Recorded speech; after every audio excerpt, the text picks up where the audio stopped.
Congrats to LeBron and Bronny for becoming the first father-son duo to ever be swept in an NBA playoff series. Welcome into Wire to Wire. I knew I'd get you right out of the game. He's Cole Bryson. My name is Diesel. LeBron and the Lakers are DOA. Their season is over, and now LeBron watch begins. Is he going to stay in LA?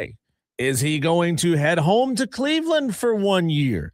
Could he try to team up with other teams? We'll get into that a little bit later on in this segment. Tolos, give us your thoughts as well, Cole. But, I know this is potentially the end of an era. We don't know yet what LeBron might do next year, but we know what he did last night. He put up points, and that was good. But down the stretch, LeBron was not good. LeBron was more of a liability over the last 2.5 minutes of that game. 2:30 to go, down 2. LeBron gets the rebound with a chance to go tie, passes it to nobody, turnover to OKC, and, well, that's all she wrote. Yeah, look, I don't expect LeBron at the age of 41, Diesel, to be winning games anymore in the way that he was when he was 31. LeBron James, when he was 28, 29, 30, a lot different of a player. Now, the fact that he is still able to average the points that he does and be as productive as he is mind-blowing in the fact that we've never seen this done before. But what you saw last night, what we all saw last night, if you stayed up to watch that game on Amazon Prime, was LeBron did not have the Robin to go to late in moments. Yeah. And we can sit here and talk about LeBron this, LeBron that. Look, I will be 100% critical of LeBron where he should be receiving criticism because he does deserve criticism. I mean, every player does. But at the same time, I'm going to recognize that he's 41 years old, that Luka Doncic, maybe the best player on the team, not maybe, the best player on the team who was averaging 34 points a game this year, is out. So I didn't expect them to win this series. I didn't expect them to be competitive. I didn't know if they'd get past Kevin Durant and the Rockets. They did. They upset the Rockets. But this is kind of par for the course, Diesel. I think everybody pretty much expected this is one of the best OKC teams we've seen in a long time, just like last year. To me, last night, the failure of last night's game is not on LeBron, even though it was an ugly kind of shot right there. His final shot as a Laker was just kind of some little toss it up, doesn't go in, and LeBron stands around like, I hope somebody else on my team gets the rebound. But LeBron, he scored 24 points last night. Hachimura scored 25 points. Austin Reeves, 27 points. Jackson Hayes off the bench, 18 points. That right there, you get 4 guys that are giving you that kind of scoring. Most nights in the NBA, you have a good chance of winning games. Now, DeAndre Ayton didn't show up. Marcus Smart didn't show up. Marcus Smart's not a big-time scorer, but he did play a lot of minutes and gave you just 5 measly little points in the game. So it was not LeBron's fault that the Lakers lost that game last night. But I do wonder going forward, Cole, is it really LeBron's decision as to whether or not he comes back as a Laker? I'm curious now because you remember there was that stretch in his career where basically every personnel decision had to go through and be rubber stamped by LeBron James. I'm curious now if the attention of the brass with the LA Lakers kind of shifts and they start asking, hey, Luka, what do you think? Do you think LeBron is the best guy to serve as your number 2 on this roster? Or should we maybe encourage LeBron to go find somewhere else? I think you could convince me, and I know this is not a great answer, Diesel, but I think you could convince me either option would work. And here's why. In basketball, there's not just one formula. There are so many different formulas out there that you can use to be successful. Look at the last 2 decades in the NBA. There's been a lot of different formulas teams have used to win championships. Now, when you talk about LeBron, let's go down the path of him leaving. I think I would lean a little more, to answer your question, down the road, down the path of, I think it's in the best interest of the Lakers to, this is going to sound crazy, to not have LeBron next year. Again, that's easy for me to say, but then I say it out loud and it sounds crazy because he was, even at age 41, he was incredible this year. So when you say those words out loud, hey, the Lakers are better off without LeBron, When you hear that, you think, are they? Are they? Luka's great. Luka's also been very injury prone in his career. So that's why I say you could convince me that both ways could work, but goodness gracious, isn't it a risk? Very simple concept here. Let LeBron walk. All of a sudden you have money. Bring in Giannis, right? I mean, very similar style of ball player, a superstar, big body, do everything kind of guy. I mean, if you're looking to plug somebody in who can do exactly what LeBron does, but do it at a higher level like LeBron could do 5 years ago, 10 years ago. I mean, the money is there. Spend it. Go get him. You know, Rob Pelinka's got a difficult next couple of weeks and months. You know, it's LeBron's got to figure out what he wants to do. LeBron's got to figure out if he wants to stay and finish his career as a Laker or if he's already done with his career. And then he's got to figure out what to do with all that big old pile of cash. Well, here's the thing, Diesel. If LeBron James were fading out and his play was really regressing, this would be an easy decision for Rob Pelinka. It'd be real easy because, hey, LeBron's just not playing well anymore. We're going to move on. But here's the problem. He had 27 in game 1, 23 in game 2, 19 in game 3, 24 and 12 in game 4 at 41 years old. In year 23 in the NBA, Diesel, he averaged 20.9 points per game, 7.2 assists, 6.1 rebounds, led the Lakers to a first-round upset over the Rockets in the first round where they were the underdogs. He averaged 23, 6, and 7 in the playoffs. So I think that's why it's tough. We know, you and I both know LeBron's not the same player he was 10 years ago. No. But at the same time, it's difficult to make these type of decisions because he hasn't regressed enough just to kick him to the curb. Right. He's one of the greatest of all time. And when you look at his Lakers career, what he's done, yes, they've been bounced. Yes, the Lakers haven't been great over the past few seasons. They've won 50-plus games. He has the one ring to show for. You're not really a Laker, Diesel, until you bring home a championship. That's just the way it is. But I do think it's tough for Rob Pelinka because you do have Luka. You feel like you can build around Luka, and you have some other pieces. You've got to get rid of DeAndre Ayton. That guy was a liability all playoffs. But the fact that LeBron has not regressed, I think that's what makes it so tough. Well, consider the fact, in my mind, I go back and I say, man, in certain seasons, LeBron had to have been averaging 35, 40 a night, right? Because he was certainly capable of flashing and having 35 and 40-point nights, but that's not really the case. I mean, you go back, you got to go deep into his career, all the way back, Cole. Well, he did it in, he did it in 2021, 22, but also all the way back to 2007, 2008 to find the last time that he averaged 30 points a game. Like he is a prolific scorer, but 30 points almost feels low for LeBron James. It feels like that's far less than they're giving you on certain nights. Look, I'm not a GM. Never have been, never will be. But I will tell you this, Diesel, this is how it should be looked at. When you talk about this conversation we're having, it's very simple. I love LeBron James. But here's how Rob Pelinka, and yeah, I'm as a talk show radio host, I'm telling Rob Pelinka how to do his job. I am. I really am. That may sound prideful, but here's the deal. You've got two options. You keep LeBron for a year. You put all of your chips in the basket that next year Luka, LeBron, AR, and whoever else you add will, number one, stay healthy. Number two, be good enough to go beat OKC and San Antonio and Minnesota. And then number three, produce a championship in what would probably be LeBron's last year.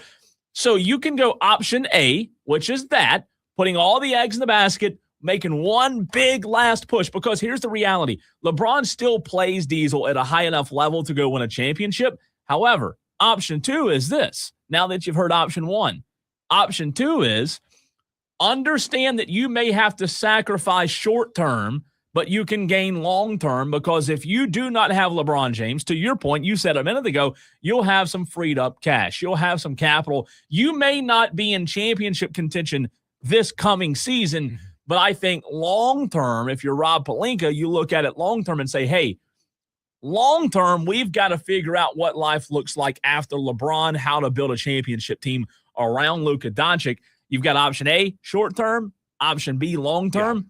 I am leaning option B. But again, that sounds crazy to say out loud. Yeah, it's do you want to take one last ride at this, one last chance to see if you can win another title with LeBron James? And maybe you do. Or do you start the rebuild now, right? Start that rebuild around Luka Doncic. And it feels like, Luka and Austin Reeves are the two pieces you absolutely will do anything to hang on to. Outside of that, you're willing to trade and move anybody, right? Off of that roster. And here's what we have to realize. Even though I'm sitting here today telling Rob Pelinka how to do his job with option A and option B, what we also have to realize is most owners, Diesel, will do anything for a championship. So you and I may say, hey, long-term's better, but Rob Pelinka may look at it and say, you know what? LeBron's playing at a high enough level. We've got pieces here. If Luka Doncic can stay healthy, we can make a run at a title next year. And maybe they can. Like, they won 50-plus games this year. They're a good team this year. They could make a run if Austin Reeves stays healthy, if LeBron stays healthy. The one thing LeBron's been very fortunate with in his career, and a lot of it's just luck, a lot of it's him taking care of his body. Look at the playoff run right now. Luka and Austin Reeves are on the sideline hurt. LeBron's healthy. Yeah. LeBron's been fortunate, Diesel, that he hasn't had as much injury problems as other superstars have had. But I would look at it like this also. Yes, the Lakers are a playoff caliber team and have been every single season for the last 4, right? They missed the playoffs in 2022. Yeah. They missed the playoffs in 2019, his first year in LA. He didn't have a whole lot there, right? A lot of guys that are now stars were not stars when they were on that 2019 Lakers team. But they're so often getting bounced out of the playoffs early. So the question is, what do you if LeBron is just going to get older? And I don't know if you caught the audio. I played it on Friday of last week. Charles Barkley was going after Draymond Green, saying, hey, you guys getting healthy is not really going to change much because you're just all getting a year older. Well, the same is true for LeBron James. He's getting older, right? And you're right. Maybe Luka Doncic is healthy all season next year, and things are big different. If, though. It's a big if. But right now, the ceiling for this team is second round of the Western Conference playoffs. So is this even close to being a championship caliber roster? So, and the answer is really no, right? I mean, you can play in the playoffs. You can win a series that you were not expected to win like they did this year. But if the ceiling for your team is the Western Conference semifinals, I would say go ahead and blow it up now. I think they're a championship team, a championship caliber team if Luka's not hurt. I do. I think if he plays a guy, when you plug in a guy who's averaging 30 plus a game, I think all of a sudden you're talking about LeBron having a different role, AR having a different role, Marcus Martin, all these guys having a different role, Diesel. Right now, as we saw them last night, they're not a championship caliber team. We know that. They've got a couple of options offensively, but they are limited. Well, they scored 95 points, something like that. They're limited offensively. So we know that they've had limitations this postseason, even against the Houston Rockets without Luka Doncic. They scored 110 last night. 110. Yeah. So that's better than what I thought it is. I think with Luka, as we saw toward the end of the season when they were really hitting their stride, I think Luka Doncic adds enough offensively, not defensively, but offensively, to make the Lakers a championship caliber team. Do they get past the OKC Thunder? I don't know, but guess what? The OKC Thunder won a championship last year. They're the standard right now. I think if you had Luka in those 4 games, you probably take him to at least 6 games, 5 or 6 games. You don't get swept. That's for sure. You would have won several of those first 4 games. And then you're talking about a different series. And then you're talking about if you can get past OKC, you can feel like you win the whole thing because OKC won the championship last year. So, no, as of right now, without Luka, they are not a championship team. It's just a matter of your philosophy, whether you want to take the risk of moving on. There's 2 different risks. It's a risk either way. If you put all the chips in on LeBron next year, it's a risk. If you move on from LeBron next year, it's a risk. How do you manage those risks, Diesel? I think that's the hard part. So if you're LeBron and you're mulling this over, now you've got weeks to figure it out, but I'm sure Rob Pelinka wants you to give him an answer as soon as possible. Like, what are you thinking about here? Am I thinking I want to go chase one more championship? Is LA the absolute best place to do that? Maybe. I mean, you're talking about from a LeBron perspective? Yes, exactly. Probably not. You'd be walking away from Luka and you'd be walking away from Austin Reeves. Yeah. But those two plus you are questionably a championship caliber roster, not a sure thing. We're definitely going to beat OKC. So then the question becomes, is there a destination where you feel like you might be able to win one more that has some money? I mean, who would you like to see? Maybe take the money equation out of it. You think you could put LeBron James on the Golden State Warriors roster next year and go win a title? No, I don't think so. I think they're just too old, even with LeBron. And look, context matters, right? Context matters when you talk about these runs. Just like when they were playing in Cleveland, Diesel. Like, for example, we brought up how they've missed the playoffs, been bounced early in the playoffs since he's been in LA. 2019, Lakers were the fourth seed. LeBron got hurt. The team nosedived. They dropped from the 4 seed to the 10 seed in 2019, just in a matter of weeks, from the 4 to the 10. In 2021, AD got hurt in the first round. They were cooked. They were done, right? 22, Diesel, LeBron, and AD both got injured. And then 2026, this past season, Luka's hurt. So I say context matters because when you talk about managing risk, guess what? You've got to figure out how you can manage risk and also incorporate the injury aspect, because Chuck was right.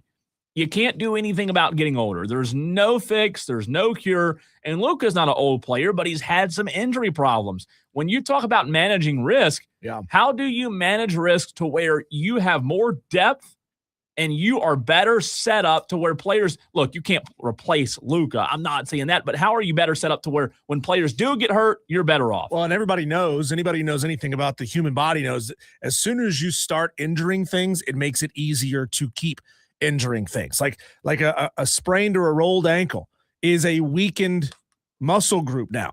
You're more likely to do it again and again and again, right? It's not something that completely heals or gets stronger over time. There's no Tommy John surgery for a rolled ankle, a sprained ankle. You can't come back from it and get better with a surgery or with time off. So I would, if I had to choose where I would like to see LeBron go next year, I'm going to say go back to Cleveland for one more run. It would be a feel good. I mean, and Cleveland is a playoff caliber team, right? So it'd feel like going home one more time. Option number 2, I'd say just stay in LA, see what happens with one more year. Because then, you get to go out with a little more dignity instead of bouncing teams late in your career, like a lot of the greats do. And then number 3, probably just go ahead and retire. Well, I wouldn't want to see him in any other uniform. And maybe that's the case, but maybe the case is to where those are reversed in his head. Maybe retirement's number 1. I don't know. Yeah. Maybe it is. Maybe it's not. It's just interesting, though, when you talk about how he, I guess, emphasizes where he is in his career. I did find this really interesting, Cole. I don't know if you've had a chance to see it or have a take on it. Nick Wright, one of the lightning rods of the sports world, he went after Joel Embiid for bringing his son to the post Game 4 press conference, calling it weak, saying that it shields players from tough conversations, because what kind of media person wants to be the one to ask a really tough, really harsh question of a player when you've got your 7-year-old son sitting in your lap? Yeah. He said in postseason press conferences, especially after losses, kids should be banned because players are using them as shields. You know what? I see where he's kids. Do you want to say? I kind of see where he's coming from a little bit. Do you want to say, "Hey, Joel, you suck. This keeps happening to you. Why can't you win anything in front of a man's 7-year-old kid?" Yeah, that's what I'm thinking of it from a point of view from what we do, right? Right. Not really. I'll be honest with you. I kind of just off the cuff hearing that side with him a little bit, because it is much more difficult to be professional when you do have kids like in your job. And I mean, imagine if somebody showed up sitting here, hosting the show with a kid in their hand, it's hard. It's hard to be professional. That's what I'm saying. It's hard. Yes. I don't have a problem with what Nick Wright said. It's weird. Spot on. It's weird, but it's kind of true. You shouldn't bring him. You shouldn't bring him. Like this is still part of your job, Joel Embiid. This is still part of what you need to do post game, right? The game's not over, and then all of a sudden your job is done, and you're just hanging out, and somebody asks you some questions. No, the game is over. Your season is over. Stick around and answer the tough questions. Oh gosh, that's funny. Sometimes you just have to laugh. I do want to say this before we run to a break, though, real quick. Sad news from earlier today, just a few minutes ago, Diesel. Speaking of the NBA, Brandon Clark, who played for the Memphis Grizzlies and played at Gonzaga, has passed away at 29 years old. It's awful. It is awful. Memphis put out a statement and said, "We're heartbroken by the tragic loss of Brandon Clark. Brandon was an outstanding teammate and an even better person whose impact to the organization and the greater Memphis community will not be forgotten. We express our deepest condolences to his family and loved ones during this difficult time." I have not seen what the cause was. And I'm scrolling through Twitter and trying to look and, find some information on it, but I have not seen what the cause of death was, but that is awful. Like you said, awful news to hear. So it really is. Rest in peace to Brandon Clark, 29 years old. That's just so sad. All right, Diesel, let's continue the conversation, but let's go to Dabo Swinney. We talked about Dabo and Clemson a little bit yesterday, believe it or not. We're going to talk about him 2 days in a row, some audio. He said it. It's just one bad year in 15 years. Was Dabo right? You have a problem with what Dabo said? We'll talk about it next.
Dabo Sweeney helps if you turn the mic on, Diesel.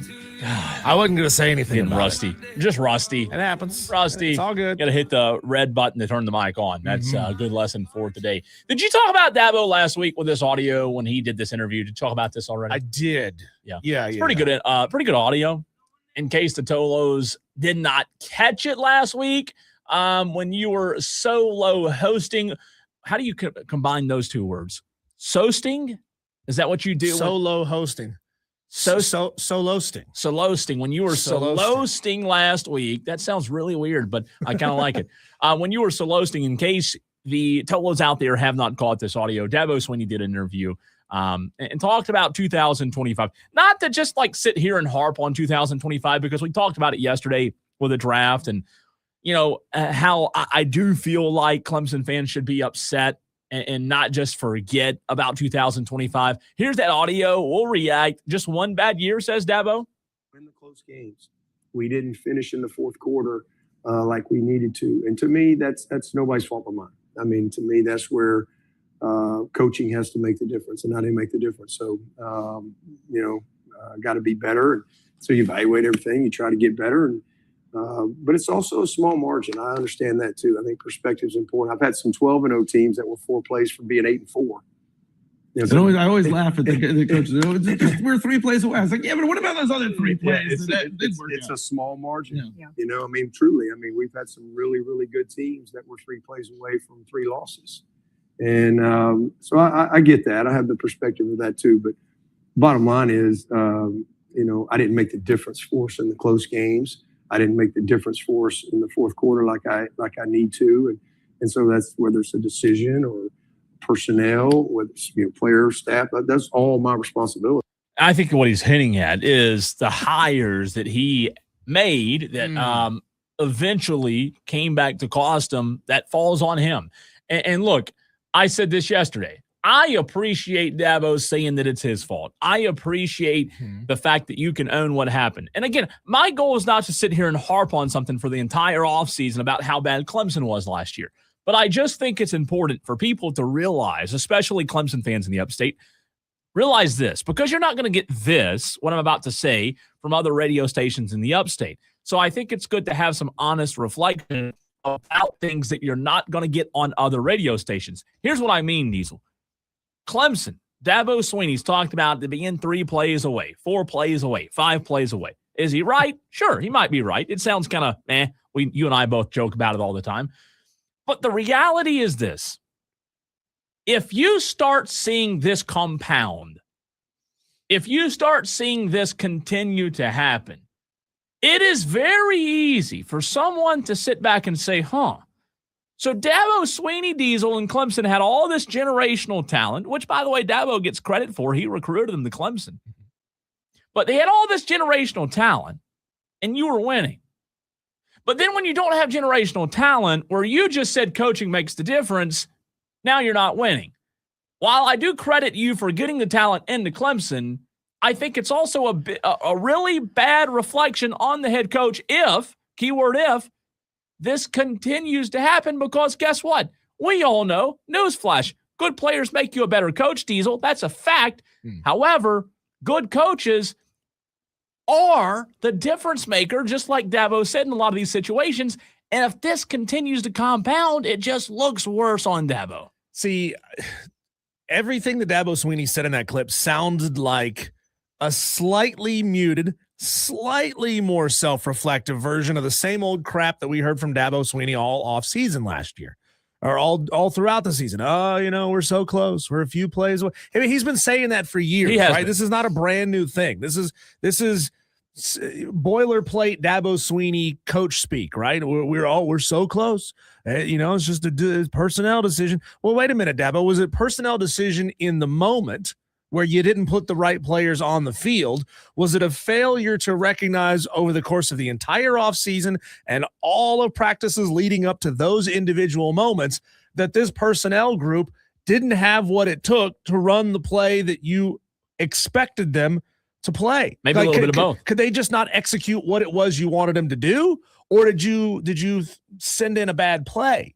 So either way, it's a failure on Dabo Sweeney, and he did take some some heat for that, or some self-reflection for that. But at the same time, it's like, hey, I have to be better. I have to change my philosophies. I have to think differently. I have to be more creative. I have to be better prepared in those situations. So I'd like to hear a little more proactiveness, or I'm taking steps, because I wouldn't expect him obviously to tip his hand and tell you what he's going to do, but say, hey, I'm taking steps to make sure that where we failed in those situations, we're not going to fail there again because I've changed some things. Well, and again, I want to go back to this. Clemson fans, if you're listening in the upstate today and you're a Clemson fan, there's there's a large majority of you who think, well, Cole's just hating on Clemson, because I have friends that think I hate on Clemson when I'm just being honest. The fact of the matter is this. If this is a one-off, okay, that's fine. We're with you. We're still with you. Nothing's changed. We're good. All's good. But Diesel, this isn't a one-off anymore. Clemson hasn't been good since the portal and NIL hit. So when Dabo says this quote, and I wrote it down, well, we've had one bad year in 15 years. That's not true. You haven't been good. You haven't been a contender since the college football game changed. And if you think this, what I'm saying, what Diesel say, whatever, if you think it's hating on Clemson, I don't have hate in my heart. I don't have any hate in my heart for anybody. I don't want to hate anything or anybody, Diesel. I don't think hate's a good thing.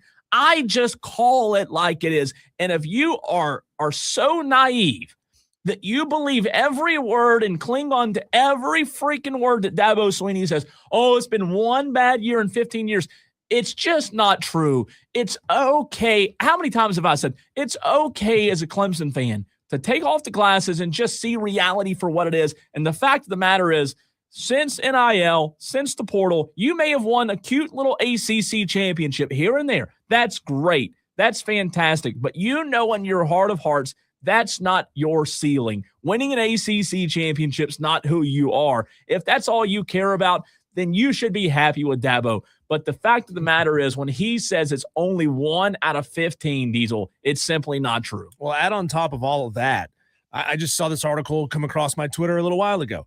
It was Dabo Swinney saying essentially that we don't have the finances to compete at the level with the Ohio States, the Texases, the A&Ms, whoever it may be. He said, look, we've always had to do more with less at Clemson. And that is true. And that is absolutely true. And that is commendable, to be able to use your powers of personnel management, of hiring the right guys, of development, whatever it is, to overcome the fact that Ohio State's got, $25 more million a year on their NIL budget than you do. That is a commendable thing, and that deserves to be praised.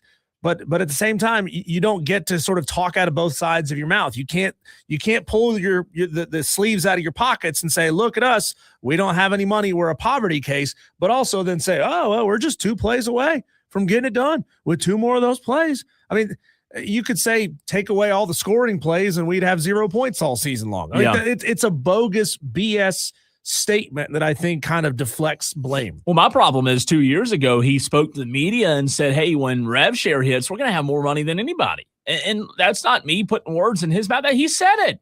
So we all said, you and I were on the radio when he said it. Well, what he meant was we're going to be able to spend the same amount in rev share as everybody else. But when you he said nobody's going to have more money than us. But when you say that, you're setting your fan base up for failure, because you're saying, oh, we're going to be just like we talked about yesterday with Clemson and Grayson, man. Like you can't say those type of things and then come back and say, well, we're having to do more with less. I'm just to a point. And we're going to talk about this later in the show with Clemson and GameDay and LSU. That was announced today. I'm going to get to that later. I'm just getting to the point where I love Dabo. I respect Dabo. And again, you're not going to hear any of this from the other station in town, because they don't dare cross that line, because they are all full pom-pom, baby. They're not going to ever speak any reality. It's all pom-pom and sunshines and rainbows. But I will say this. Clemson fans, Diesel, in the upstate, across the country, should be to the point where they don't want to hear any more Dabo press conferences. They don't want to hear any more of it. I'm not saying like just shut up and play or whatever, but like those words, like I don't want to hear. If I'm a Clemson fan, I don't want to hear any of that crap anymore. It's not Dabo's style to throw his players under the bus. It's not his style to throw his coaching staff under the bus. I mean, there's really not a great way to say it. to say, like, look, we just don't we have suck.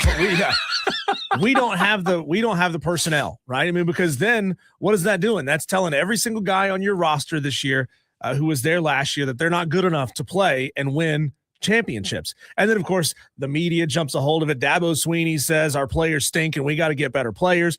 I mean, if Dabo wants to say, look, I used to do a phenomenal job at getting more out of less and developing, and we're failing at that, fine, because then that takes the heat on himself. That puts the heat on his OC, his DC, and all of his position coaches. That might be the only thing he can do, because if he says, look, we just don't have the Jimmies and Joes to go up against the best teams in America anymore. Now the conversation is Dabo said everybody on his roster sucks. I just can't stand the fact that Dabo said that and Clemson fans don't have a problem. Even if it's true. Even if it's, hey, guess what? There are things that you and I know and experience here at this job in our work that we may not like, we may like. We don't go out and say on the radio.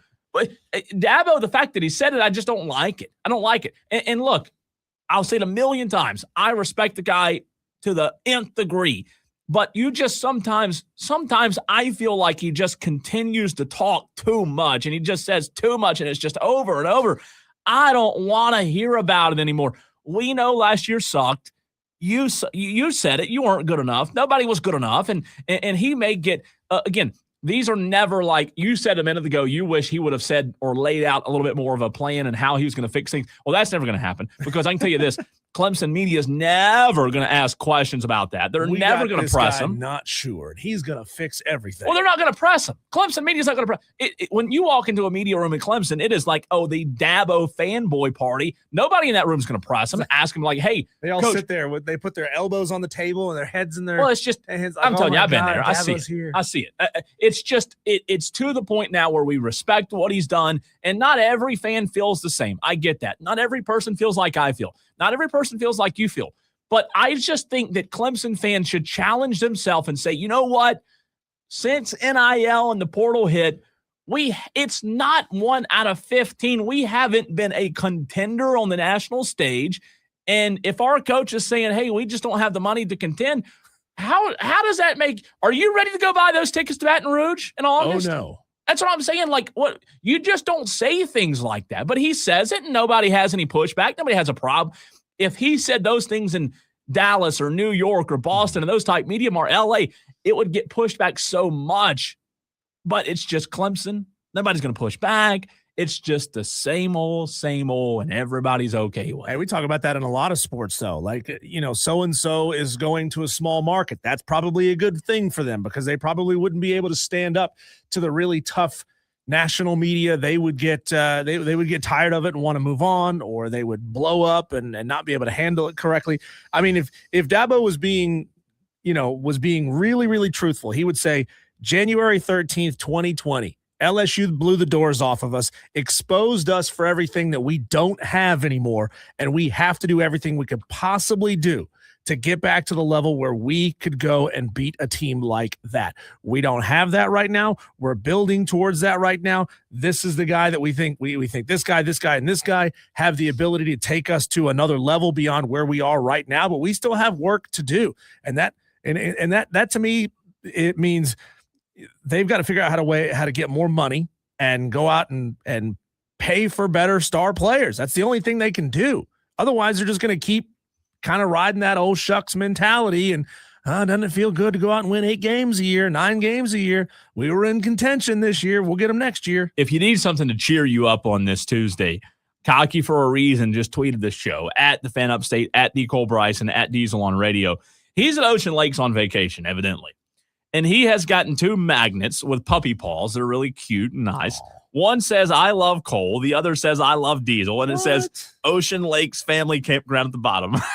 Oh, that's adorable. Is that not adorable or what? Those were made. Like, he didn't write those by hand. No, he made them. Wow. I'm telling you. So there you go. There you have it. Cocky for a reason. I find it a little gross that we have to see his toes, though, in the photo. Yeah, it is kind of nasty, isn't it? Cocky for a reason. But that's a true Tolo, right? If you're listening from Ocean Lakes, true Tolo, love it. Appreciate you. Enough of the Dabo rant for now. I'm going to get back to it. I am because I just, I'm speaking kind of from just how I feel. And my biggest frustration is Clemson fans just they're not. I don't want everybody to think the way I think. I'm not saying that. I just sometimes find it frustrating to see how Clemson fans act. That's all. That's all. I mean, and I get it. Scott Tedder on the stream says, as somebody who moved here, where'd you move from, Scott? He says the aw shucks Dabo comes off so fake and disingenuous. It was cute for a year or two, but it makes Clemson so unlikable nationally. Scott, we need to go back to BYOG, bring your own guts, Dabo Swinney. You know, the one that, you know, people weren't talking about how it felt like Sunday school at Clemson games, and it felt like there was some intent. Like you can be positive and intense at the same time. You don't have to be negative and intense. I think Ryan Day is a good example of that. I'll say this. I think Clemson fans, not all of them, I think some of them, want win at all costs Dabo. And I don't know that we've ever gotten win at all costs Dabo. Now, I'm not saying before NIL in the portal, we got it. He was, win at all costs. That's whack. WAAC Dabo. Maybe that's the new shirt that I'll start, that I'll put some money behind and get that trend going. But I think that's, when I say that, I believe I speak for a lot of Clemson fans, that Clemson fans want to see whack Dabo, win at all costs. Not this, hey, we don't have enough money to go win. Whack Dabo is what I want. You know how this whole Vrabel Rossini thing has gotten people thinking about some of the untoward things that coaches do. I saw a meme. You brought up Ryan Day there. Yeah. I saw a meme that said Ryan Day revealed Ryan Day slept with the mother of a recruit that chose another school. His son is a quarterback who chose another school, ended up he went to Northwestern. Right. So everybody was you did have me on that for a second. Everybody was going there for just a minute. Like, whoa. You did for like 6 seconds. Ryan Day got busted doing what? Yeah. Unbelievable. Yeah. Cole, when we come back, Tiger Woods is having a bad day. Oh. Yeah. The subpoena about his medication records, he lost the appeal to keep those secret. So what's Tiger Woods going to do now? We'll talk about that next.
Well, Cole, things could get rough for Tiger Woods over the coming weeks and months because you remember when he had his crash a couple of weeks back, his attorneys were trying to seal his pharmacy transaction history. Yeah. Like how many times was he going to this pharmacy to get the prescription filled? How many pills were in each bottle?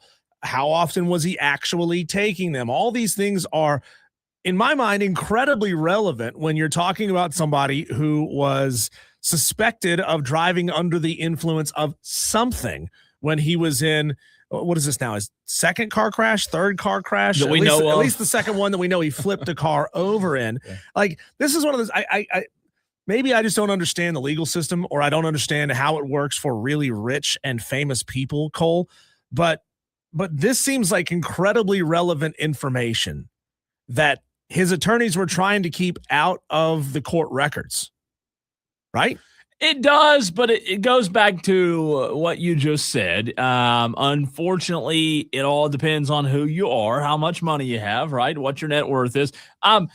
They do matter. Like, I remember us talking about when it happened, not only how many times and what pharmacy and what he was taking, but the fact of the matter that Diesel, something that could have caused him to be impaired, maybe wasn't something that he was trying to abuse, right? Maybe it was a side effect. So I get, like, all these things are super important. It's just, it's hard for me to sit here and think, oh, well, guess what? They're going to do what they're supposed to do, regardless of who it is. I just don't have that feeling. Well, they're going to get Tiger treatment. To me, it seems like that could also clear you, right? If he was prescribed something and he was supposed to take one a day, every day, and just continue taking it, and he did that, you pull his blood toxicology and it shows that the appropriate amount of that medication is in his system, then you can rule out essentially driving under the influence of something. But to me, it seems more suspicious, and maybe it's just this legal defense of, well, if they don't have any evidence of it, then there was no crime. No evidence, technically there's no crime. When you're talking about somebody who could have killed somebody and badly injured himself and has shown a habitual nature of doing this, to me, how much of a prescription medication he gets and whether or not he's taking it correctly the way that it's prescribed is one of the most relevant pieces of information that could be brought into the case. You would think, right? One would think. Shane Barrett on the YouTube stream says, do we count his ex-wife hitting his car with his 9-iron as a car accident? I think he drove into a fire. How many strokes does he get for that? That's a good comment. Yeah. So, this is the article that's up on ESPN.com about this right now. Prosecutors want to determine the number of times Woods' prescriptions were filled from January 1st to March 27th. God, it doesn't feel like it was 6 weeks ago. The number of pills, the dosage amounts, and any instructions that accompanied the pills, including warnings about driving while taking them. I would assume also maybe the potential of combining those medications with alcohol. Yep. Don't know for sure, again, if he had alcohol in his system at the time. But, again, for somebody that's shown the habitual nature of getting into serious accidents behind the wheel, this is relevant stuff. It's relevant. It matters. It's still unfortunate. It's still sad. And it's lucky that he didn't kill somebody. Lucky? Oh, my God. He's incredibly lucky. That's what I'm saying. All these times now, the fact that he hadn't injured anybody other than himself, Right. How lucky and that's what we talked about as soon as it happened. How lucky can you continue to get? That luck's eventually going to run out. It eventually is. It's just part of it. Diesel, big news earlier today. Clemson. We talked about Clemson a few minutes ago. Clemson, LSU. Why is it big news in the middle of May? We'll tell you next.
Sports Break Media, which I think is Brian Pettit on the YouTube stream, asked Cole, in a crazy note, did you see the number on TigerNet about the number of the sales of beer that came out about last week's concert? Yes, Brian, we did. We actually mentioned that yesterday while we had Grayson Mann on the show talking about the George Strait concert. It was a pretty interesting number, Diesel. We didn't have a chance to comment on it, but David Hood of TigerNet did put this together. Monday afternoon, Clemson Athletics released a few monetary figures from the George Strait concert. A record-breaking crowd of 90,000 fans attended the George Strait concert at Clemson's University Memorial Stadium. This set a new all-time attendance record for the stadium, surpassing the previous record of 86,000 set in 1999, Diesel. It was also George Strait's largest show ever outside of Texas. But here's where the monetary numbers get interesting. The athletic department released the following figures. And alcohol sales, 106,000 units were sold, just over 106,000, generating $1.8 million in gross revenue. So just on the alcohol alone, Diesel, when you look at the number of units sold and what you generate, we just talked about in the very last hour how Clemson is behind the eight ball in all these sports because they don't have enough money. Is this enough to continue to try to push concerts in your mind at Death Valley? I know it kind of sounds funny on the surface. Hey, concerts helping football. But $1.8 million just in gross revenue of alcohol sales, that should feel like it helps a little bit, right? Yeah, well, consider the fact that most colleges only use their stadiums 6 days out of the year, maybe for a handful of special events. On top of that, some schools use it for graduations. You really don't use that facility very often. It's a big, expensive building on a big, expensive piece of property that you only can monetize 6 days a year. And that puts athletic departments in a tough spot. You need to find ways to monetize additional events on top of that. And it's not going to be one of those, hey, we have a concert here every 2 weeks. But if they could put together like 2 big concerts every summer, you're talking, and especially assuming that a large percentage of gate and alcohol sales and merch sales, whatever goes back to the facility, then that's certainly a way to keep money coming in. And that's an interesting point from this conversation. Hey, the money that's made off of these concerts, where does it go? Which bucket does it go into, right? Which bucket does it go into? So not everybody drank alcohol, obviously. There's 90,000 was that? Yes, 9037, 037 Diesel was the exact number of fans that were in attendance. And then the number of units sold were 106,000. So maybe you would have thought if there are 90,000 people, you might would have had more units sold. I guess just initially, I would have thought that. I would have thought, hey, if there's 90,000 people there, you might sell 140 units, 140,000, but you sold 106,000. I thought they might have sold more units. Prices might have a lot to do with it. I'm sure they weren't cheap, right? And again, the alcohol sales generated $1.8 million in gross revenue. Now, total food and beverage, Diesel, including alcohol, only saw 185,262. Why do I say only? Well, what was the number of units sold for alcohol? 106,226, 106,226. 185,262 were the units total with food and beverage. So there was food sold. I don't know how much food sold. Doesn't feel like that much, was a right? Drinking crowd. Right. Generating a total of $2.8 million in gross revenue.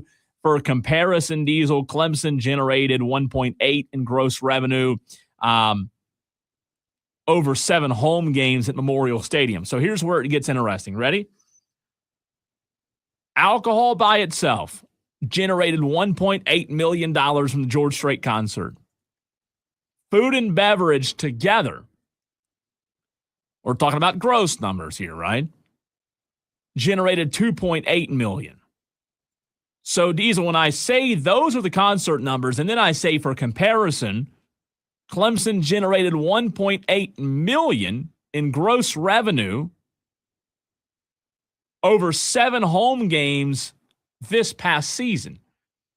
They made more money from a country concert in one night, according to these numbers, than they did over 7 home football games. Yeah. Think about that. It's, the Clemson drinking culture is going to take a little time to catch up, right? I mean, I guarantee you the per attendee numbers of units of alcohol consumed at a LSU game or a Georgia game or a South Carolina game are a lot higher, especially the ones that started earlier and the ones that don't have such generous rules for the fans that say you can leave at halftime, go have a couple of pops, come back in. Once you're in, that's your only source for alcohol. So I'm surprised. Look, I know obviously that the full 90,000 people, they're not all of drinking age and they're not all going to drink. Sure. And without just guessing off the top of my head, out of those 90,000, let's say 3/4 of them, 70,000 people, 65,000 people are actually buying alcohol. That's 2 beers a piece. Yeah, and it's an older crowd for George Strait. Now, what will be interesting to see, Diesel, next month when Morgan Wallen's there, Morgan Wallen's a much younger crowd than George Strait. Yeah. So you're going to have a lot more youth who aren't buying near as much alcohol. You would imagine, just off the top of your head, right, that for the Morgan Wallen concert, you wouldn't have as much alcohol sold because of the crowd. Now, I don't know if that's going to actually pan out that way. I don't know if that's going to happen or not. That's just me listen to the country music. I would imagine that George Strait's an older crowd, older demographic, Morgan Wallen a younger crowd, younger demographic. So Clemson generated $1.8 million in gross revenue and sold 173,000 units over 7 home games at Memorial Stadium. David Hood did report that Clemson, the athletic department, will receive a portion of these revenues as well as a stadium rental fee and a reimbursement from Clemson Ventures. Ventures retains additional revenue beyond these categories. Diesel, because the athletic department rented the stadium to Clemson Ventures, not the artist, the venue price was $6,000 per day for 8 days, totaling $48,000. So, again, the athletic department rented Death Valley to Clemson Ventures, not George Strait, Clemson Ventures, and that cost them $48,000. That is an internal fee. Now, just like I said, another concert set for next month. Morgan Wallen, Still the Problem Tour. That's Friday, June 26th, Saturday, June 27th. It'll be Morgan Wallen, Brooks and Dunn, Ella Langley, Gavin Adcock, Jason Scott. Some pretty big artists there. I don't know what the numbers will look like, but when you talk about alcohol sales alone, when you say, hey, you're making more from a George Strait concert on alcohol sales than you have the entire season. What does that tell you? I think it tells you that for whatever reason, Clemson, from a monetary standpoint, is not getting the bang for their buck from alcohol at home games. Yeah, again, I think it'll take a little time to build that culture of I don't have to pound beers outside of the stadium. I can get them inside the stadium, so I don't have – and, they got to price it in a way that people want to buy multiple beers. They're high. They are. I don't know about you, Cole, but whenever I go to a concert and I see $9 beers, I say, okay, I'm having just one. I'm not going to go back and get another one. Sometimes I do because my willpower is not that strong. But they probably need more kiosks selling beers. They need the guy with the rectangular cooler full of ice and beers and walking up and down the stairs. God, could you imagine in October, September having to walk up and down the upper deck stairs with a cooler strapped to your shoulders? That sounds awful. Yeah, sounds terrible. Awful. I better be getting a high commission off of that. Texter says, I heard they ran out of beer halfway through the concert. Not sure. I didn't go. I will tell you this. Tolos, can you confirm that? Any of you Tolos went? If you were there, let us know. Diesel, I missed the George Strait concert. I left that day to go to Nicaragua. It was Friday and Saturday night. You would have been there, though. I would. I had free tickets. Oh, I had free tickets. Right. God, that sucks. I had free tickets. I couldn't Why go. didn't you give them to me? Well, I didn't think you liked George Strait. I don't. See, I would have gone. I very much regretted not being there. I am going to Morgan Wallen. I love Morgan Wallen. I do. I like Morgan Wallen. George Strait, though, the king of country. I do miss. I do hate that I missed that one, but I think it's really intriguing to see these numbers. Texter says from the 993, $14 for a beer, $29 for a terrible mixed drink. So there you go. If that text right there is true, that'll do it. If you're selling beer for $14, which I mean, that better be like better be one of those like trucker coolers that holds like a gallon. A tall boy, right? That's I don't know. Still way too much for a tall boy. $29 for a mixed drink? Are you kidding me? Gosh. Well, there's your problem. If you're wondering why you're not, and I don't know if those. Here's what's interesting: are those prices the same for a George Strait concert as they are on a Saturday during football season? Look, Clemson is an ag school, right? They should have fields of barley and hops, and they should be making their own Clemson Tiger beer. If they were Irish, they would be, right? Yeah, Tiger Brow. Like everybody's got their own beer, right? You know, like Hurricanes have their own beer. The Greenville Drive has their own beer. Everybody's got their own beer. So Clemson should have one too. Dabo needs his own, is what you're saying. Dabo needs his own beer. The text line, Joy Law Firm, text line 844-326-3663. Texter says from the 344, given that Clemson had an underachieving season in relation to their expectations, you think there would have been more drinking going on, not less. LOL. Stands to reason. Yeah, that's true. Right? Good text. Is that why so many people get thrown out in Columbia? Maybe. But you know what, though? You still have the problem, and Cornship brings this up. He says, I stuck to one beer a day and snuck in some mini bottles at Shaky Knees last year since I had free soda for the mixers. That's the problem. You're never going to – look, you have this at concerts too, but what you don't have at concerts is tailgating. You don't have people lined up sitting there for hours and hours on end that have cheaper alcohol, right, that can get it cheaper and sneak it in cheaper. So you don't tailgate for concerts? Hadn't lately, have you?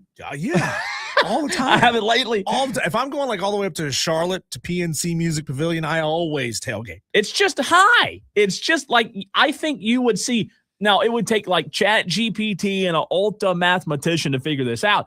But if you said, okay, hey, here's our numbers, we're going to lower these prices to where they're more affordable to a normal fan, could we still profit and could we generate as much revenue if we lowered the prices, I guess, to go by the Planet Fitness approach of having you know what I mean? It was Arthur Blank, the owner of the Falcons, did it a couple of years ago. Remember when he said he was cutting all concession prices in half, and then he ended up selling more than double the concessions? So that's what I'm saying. You might have to take a risk. It's just insane to think that you go to a game or a concert and you have to pay $29 for a drink. Like some people are going to buy them, but you're not going to see people out there just pounding them at $29. That's crazy. You got to take out a second mortgage for that. Shane Barrett says Yellowhammer is Alabama's beer. I hate it that it's actually decent. Yellowhammer? Why is it Yellowhammer? Shouldn't it be Crimson Hammer? Should be. Bad marketing, right? Yeah, it's opportunity missed. Tolo J. Butane gets in on the Joy Law Firm text line, says Clemson don't sell good at games because most are broke college kids or uptight engineers as fans. People going to concerts have cash for booze. I think generally speaking, you might be onto something there, that the concert crowd, like when you go to a concert, I'm not saying you're getting a richer, a different demographic of people who have more money, but it costs a lot, Diesel, to go to a game once, even more to go to a game twice, even more to join IPTAY. So I think there is truth to that country music, any music attracts, cast a wide, even though Clemson cast a pretty wide net, think about it like that. A country concert cast a wider net to where you can bring in more revenue than a Clemson home game does, which that's not like totally surprising because music, people love music. It would be that way if any big popular artist came in, but the fact that your product and your brand isn't strong enough to sell more than a country concert, sometimes surprises me a little bit. There was a crossover between the metal and country worlds like 15 years ago or so. Dimebag Darrell played guitar for a band called Pantera. He did an album with David Allan Coe, which I'm sure you know David Allan Coe. They wrote a song that went, "Cowboys do more dope than rock and rollers." Cowboys drink more beer than rock and rollers. Is that true? Do country fans drink more beer than rock and rollers? I would say it's probably pretty even, wouldn't you? I mean, people at a concert. It's a great album. You're talking about people at a concert are going to drink regardless, they're right? Gonna have a good time. And by the way, rest in peace to David Allen Coe. You know, he passed away. Oh, who was the other guy? Dimebag Darrell. Been passed for a while now. He passed away too. Oh man, that's a great name though, isn't it? Yeah, he was. It's tragic. He was shot on stage by a fan. Oh, that is. Yeah, rushed the stage and pow. My God. Yeah, that's bad. Yeah. Anyways, let's get to this news. Earlier today, it took 16 minutes to get there, but it's okay. Clemson LSU announced as College Game Day. College Game Day set to go to Baton Rouge for LSU Clemson Week 1. Diesel, that was announced earlier today.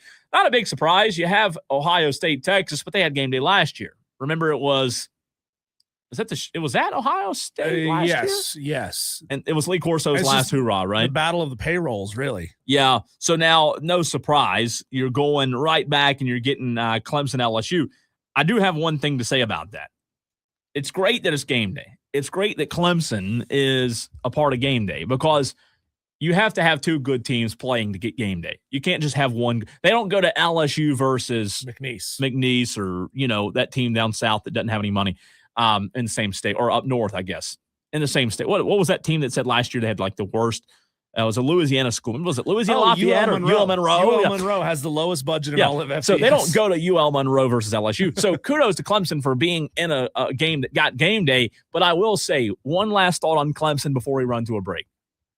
I think it's interesting, fascinating to think about where you are now, Diesel, in 2026. Under Dabo Swinney, for so many years, you felt like Clemson could beat anybody. And I'm not saying that Clemson has no chance in August against LSU. I'm not saying that. But it is really interesting to see how the narrative has shifted to where the past few years, guess what we're saying about Clemson in big games? They don't stand a chance. They don't stand a chance. We didn't say that 5 years ago. We didn't say that 10 years ago. But guess what? You go look. Georgia a couple of years ago. Yeah. Not competitive. LSU last year. Clemson, it was more competitive, but Clemson didn't look good. It wasn't an impressive performance by either team, really. No. And LSU turned out to not be good either last year. So both teams, in their own bed. Now, this year you got Sam Leavitt leading LSU with a whole new coaching staff, whole new everything. Clemson with a whole new everything and an unproven starter. Unproven. I just wonder, though, and Clemson fans may not admit it, I just wonder, in the heart of hearts of Clemson fans out there, how much longer will they be okay starting a season against a powerhouse opponent, knowing that not only are they the underdog, most Clemson fans out there probably would admit to you, yeah, we're not going to win that game. It's not a good place to be. Well, that was going to be one of my expectations for this season for Clemson, which we talked about yesterday. Realistic hopes and expectations was that Clemson keeps it within 10 against LSU. Because, again, there's a whole lot of question marks on both sides, and I think you and I are both coming to the same place that just having Dabo Swinney on your sideline isn't worth 2 touchdowns anymore. No, it's not. And again, that's not all – it takes a lot to be a coach that's talked about in that pedigree. But Dabo Swinney, going into these big games, he's not. He's not the coach that all of a sudden people, it's hard to beat Dabo.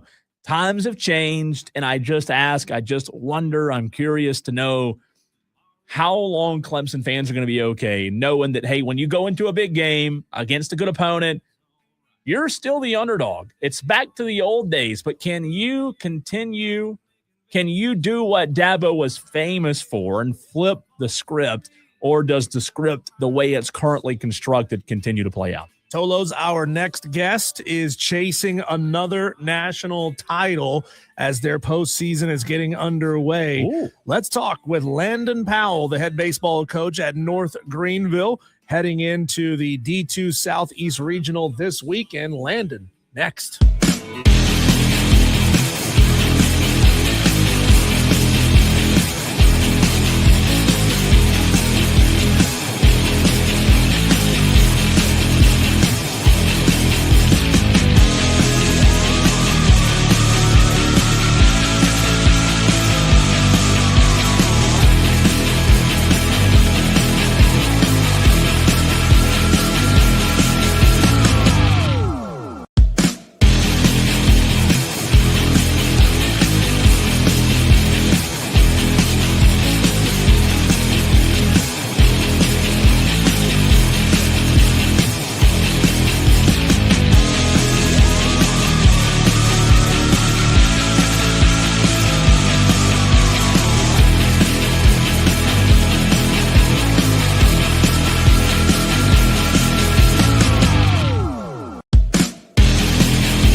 We are efforting Landon Powell, the head baseball coach at North Greenville University. Going to try again here in just a minute, but it's live radio. You got to roll with the punches a little bit. He's just so popular right now. He's scheming right now. I know that's what he's doing right now. He's thinking, he just texted me. How are we going to blow this team out off the baseball field this coming weekend? And we'll be grabbing Landon here in just a second. But Tolos, this weekend, North Greenville are going to be hosting a D2 Southeast Regional, a great opportunity to get up maybe on the edge of the mountains where it's a slight bit cooler than it is here in Greenville and check out some championship level baseball.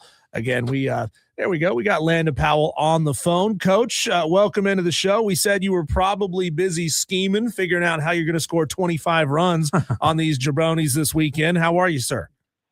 Well, sorry for missing the call. I had a player call me. One of my players was calling me, and I was on the other line with him. And I was like, "Hey man, I got to run. Got a radio thing to do." Hey, what would that have been if you would have three-weighted and added him to us? How would that conversation would have went? He probably wouldn't have said a word. He would have probably froze up. But no, it was all good. Sorry I missed you a second ago. Glad to be on with you guys. You're good, Coach. Appreciate you, man. It's Cole here. Always appreciate you taking time to join us on the show. When you talk about hosting a regional, that's what North Greenville's doing this weekend. You're no stranger to the rain, if you will. North Greenville hosting the D2 Southeast Regional in Tigerville this weekend. I believe 7 out of the 8 last years, the previous years, if I have that number correct. So North Greenville, very familiar with hosting. But, Coach, talk about the importance of playing in a regional, but also being able to get that home field advantage. How important is that? Yeah, obviously you always want to play at home. I think home field advantage definitely matters in baseball as much as most other sports, maybe not as much as in basketball, but in a lot of sports, baseball, you're comfortable with your own field, your dugout, the fencing, the foul territory. There's a lot of things that are a comfort factor in being a home team in baseball. So we are excited to play here in Tigerville in front of our own fans on our own field. Had a lot of success here over the years, won a lot of games here, and this is, like you said, the 7th of the last 8 years we have been able to host. So we're proud of that. It's very, very hard to do in the Division II regionals, the way they are set up, regionally based, not nationally based. So, like in our regional has 3 teams in the top 15 in the top 25 polls. So it's a gauntlet, but we're excited to be hosting it at our place. Talking to Landon Powell, the head baseball coach of the NGU Trailblazers, hosting the D2 playoffs this weekend. We just talked about the economic impact of 90,000 people drinking beer and watching George Strait at Clemson last week. Can you go into some of the local area impact that having this tournament in Tigerville gives your area and right around the city every single year? Well, man, I would love for 90,000 folks to show up. I don't know where we'd put them on, but no, that won't happen for our regional. We're, maybe 1,000 or 2 would be great. But it's always a great venue. We have a great ballpark with our turf and our setting with the mountains in the background. So it's a beautiful place to watch a game. These teams come in town, they bring their families. They're staying at hotels around Greenville, they're eating at restaurants, and they're here for a 3 or 4 day weekend. So it definitely brings some attention to the Greenville area and especially to our university. So I think our baseball program is proud to be able to do that. It's a small college in North Greenville, so any more attention that we can bring to it, that's just better for the university and for any of the alumni or people that are proud of it. I think that they probably feel the same. Coach, you're 47-10 on the season. You finished 28-5 in the conference before the conference tournament last week. And talk about the Conference Carolinas tournament a little bit. You guys opened up with a win over King. You lost to Young Harris twice in that tournament. Not saying in any way, shape, or form that a conference tournament doesn't mean anything, because I don't like that meaningless baseball or meaningless football term. But how do you as a coach manage the importance of a game that's played in the Conference Carolinas tournament versus a game like you're playing on Thursday night against Lander, where, hey, it's the postseason. We know what happens in the postseason. Do you manage those any differently as a coach? Do you see any difference from your players when it comes to the lights getting a little bit brighter when you're hosting a regional like you are this weekend? Not historically.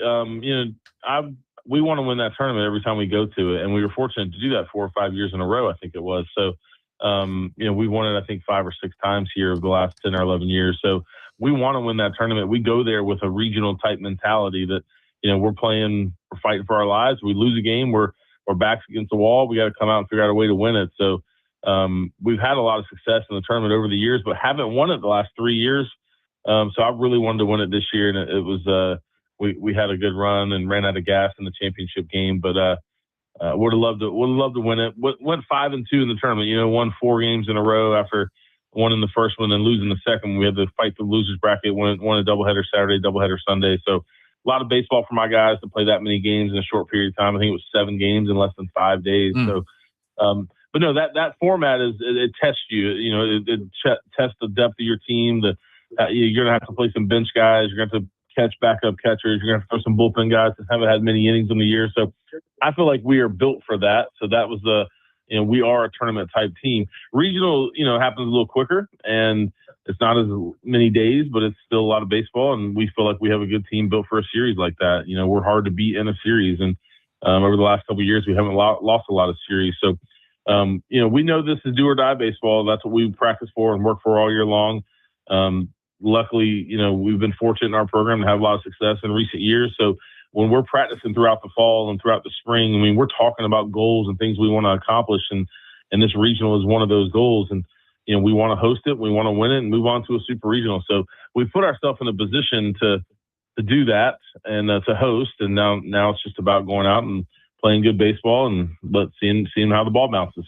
Coach, some players, when their backs are against the wall, they need to keep it light to keep their head in the game. Some need to get stoic and they get really, really focused. Can you go into some of the individual players on your team and what kind of little psychological quirks you saw out of them in sort of that tough situation in the Conference Carolina tournament?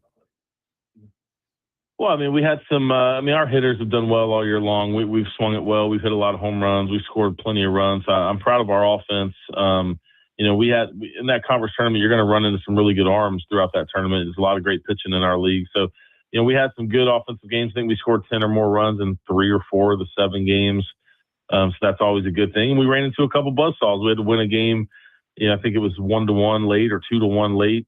We had to come back and win one against Mount Olive, where they threw a pitcher that had a great outing against us. And same thing against Young Harris in the game we lost. They had a guy that just shut us down for 6 or 7 innings, and that's baseball too. So offensively, we've been really sound. The standouts offensively, C.J. Dean, our left fielder, is hitting over 400. I think he has 15 or 16 home runs and 21 doubles, which is a tremendous year. Josh Foltz, our right fielder, who also plays a little bit of first base, but he's had a phenomenal season, hitting over 400, 21 homers, I think 18 doubles, 80 something RBIs, which is ridiculous. I think Josh has now broke the single season hits record and possibly RBI record. He's coming right up on the RBI record, only 3 away from the home run record. So having a phenomenal season. So those 2 guys offensively really led us, as well as one more guy, our center fielder, Thomas Powell, has had a great year. I think he has maybe 10 or 11 homers and 20 doubles as well. So those 3 guys offensively have paced us, but the pitching staff has really been the strength of our team. We led our conference in pitching and defense this year. We had Matty Brown and Bennett Reamer as 2 starters that, had a sub-3 ERA all season long, and, we're both all conference. And then our bullpen is really, if I had to say the strength of his team, if I had to identify one thing, I would say the bullpen. We have 4 or 5 bullpen arms that have really good numbers, like sub-2, sub-3 ERAs, have had tremendous seasons. So when we get a lead, we usually bring some guys in that put up zeros and we keep that lead. Or if we're behind, we're bringing in guys that are putting up zeros and allowing us to scratch and claw our way back in the game. So that's kind of how we play. Very balanced team.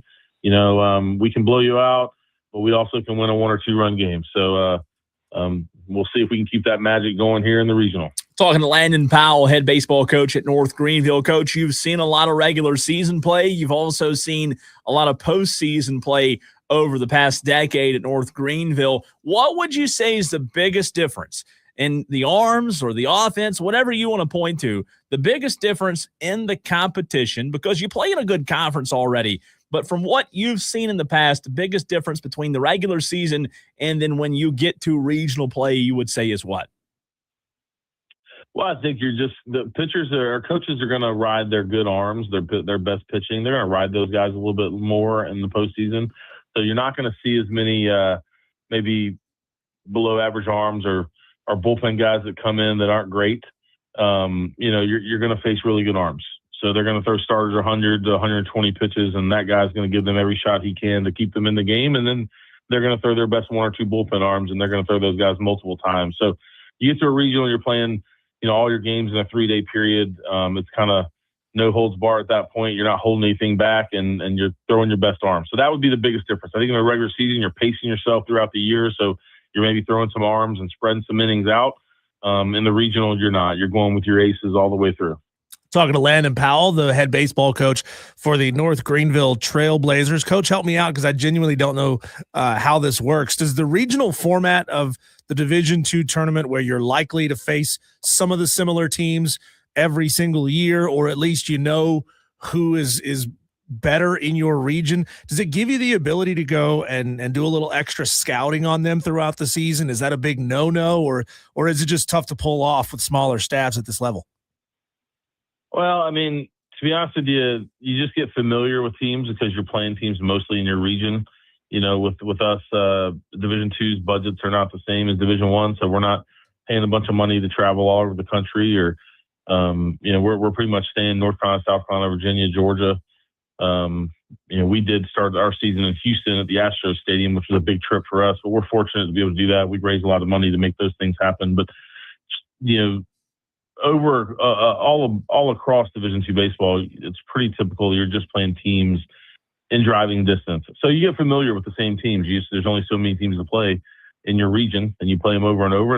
And for us, we try to play good teams. We want to have a strong strength of schedule that helps our postseason resume every year. So that does even maybe lessen the number of teams that we're looking at. So we're very familiar with our opponents. Like, for example, Young Harris, we've played them 6 times this year. Wow. Belmont Abbey 4 times. Lander, this regional, we've played Lander twice. We've played North Georgia twice. And we've also played Francis Marion 4 times. So we know that we can, and we've also, that's what I'm telling my team. We beat all 3 of these other teams in our region.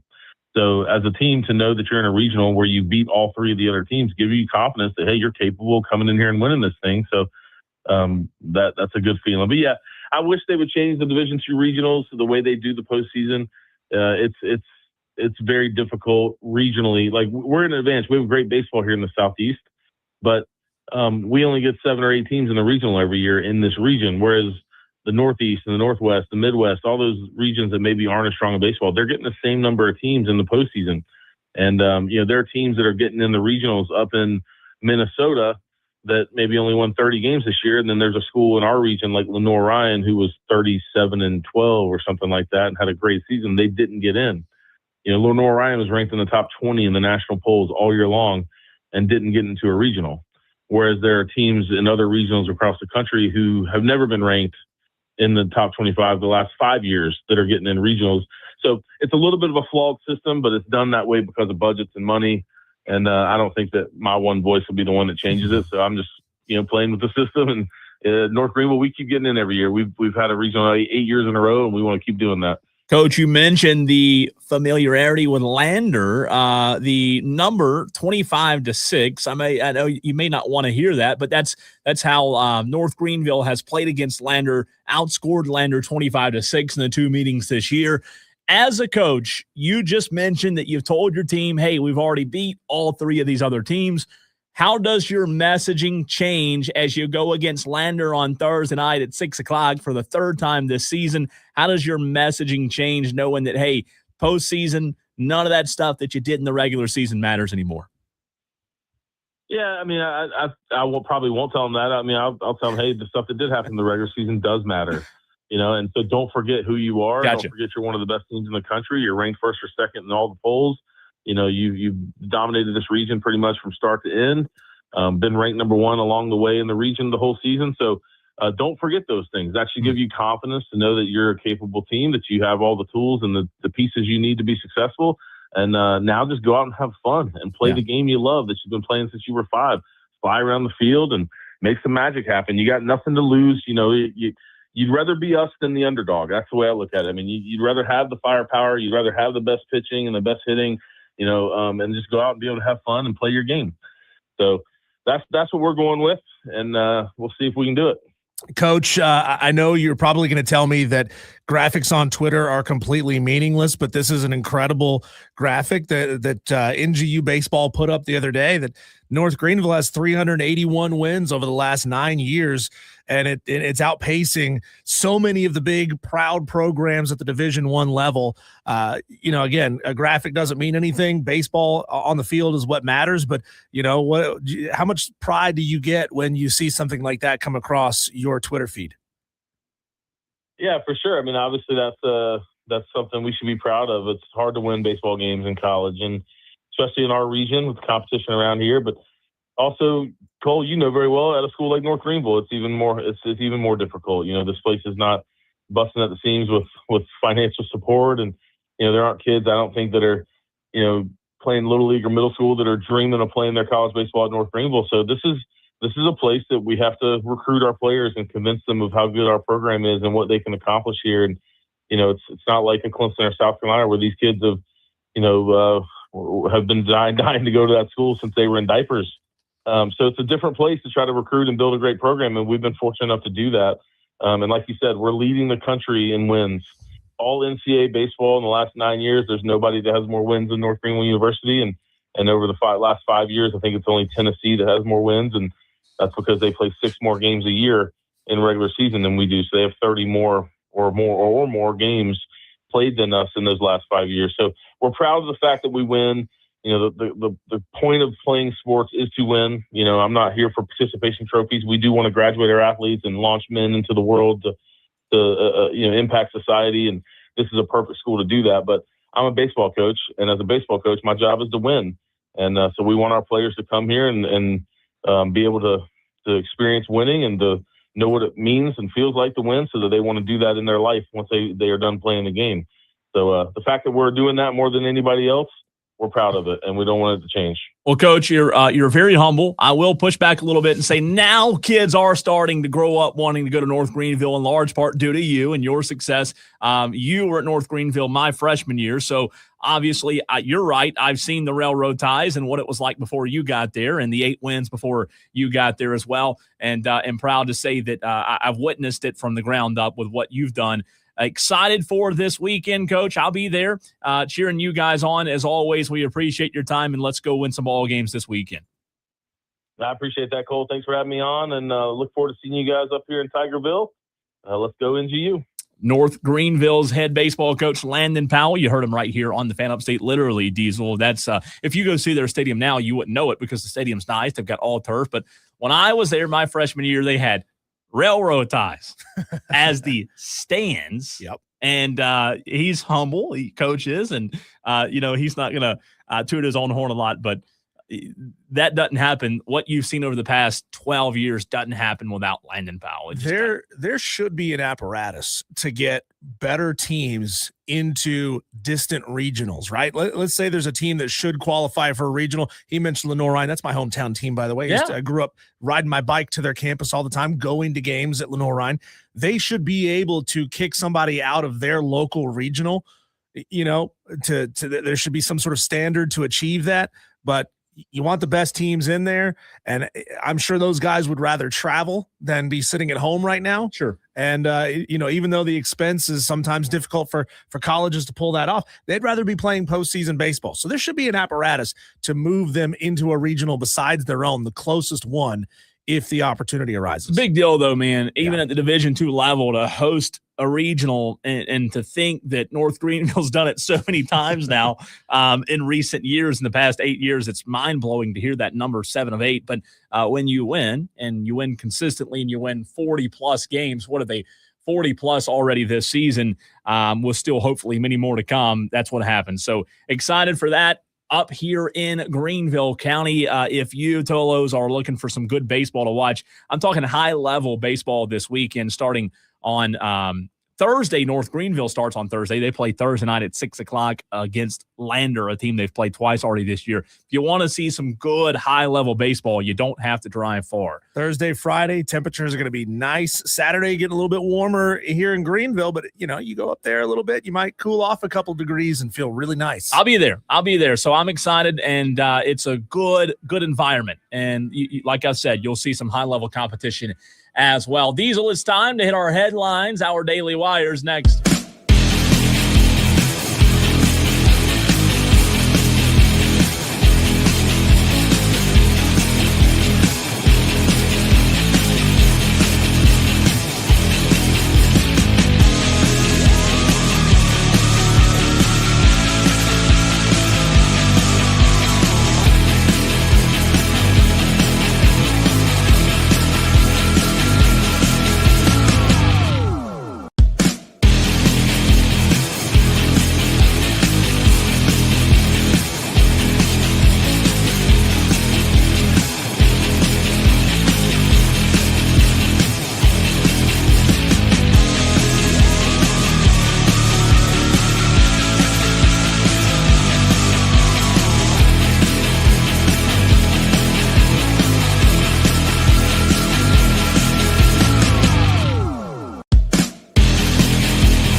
A lot to get to in a short time to get there, Diesel. Our headlines, we call them Daily Wires. It's the buzz happening around the sports world. The Atlanta Braves off yesterday, back in action tonight. Grant Holmes on the mound for the Bravos tonight. First pitch, 7:15. No break. You just played the Dodgers. Now you get to play the Cubs, who have the second best record in baseball. We'll see how that goes. Hopefully well for the Braves. As discussed in the very last segment, Diesel, North Greenville hosting the Division II Southeast Regional this weekend right here in Greenville County. Trailblazers will host Lander Thursday evening at 6. Last night in the NBA, the Cleveland Cavaliers defeated the Detroit Pistons 112-103 to tie the series at 2, while the OKC Thunder defeated the Lakers 115-110 to sweep the Lakers and end their season. Also last night in the NHL, the Avalanche defeated the Wild 5-2, now lead the series 3-1. Tonight in the NBA, Diesel, the Timberwolves take on the Spurs. The series tied at 2, and I think this one's going to keep going. This has been a pretty good series thus far. Tonight in the NHL, the Sabres are at the Canadiens as MTL leads the series 2-1. The Ducks are at the Golden Knights, series tied at 2. I love the way the NHL brings expansion franchises into the league. They essentially get pick of the litter right out of the gate, and they can ensure that their expansion teams are good immediately, because nothing throws a wet blanket on a new team like being terrible for a decade when the new team comes along. I wish, not that the NFL is expanding, but we know that Major League Baseball could be expanding pretty soon. I would love to say that they did the same thing.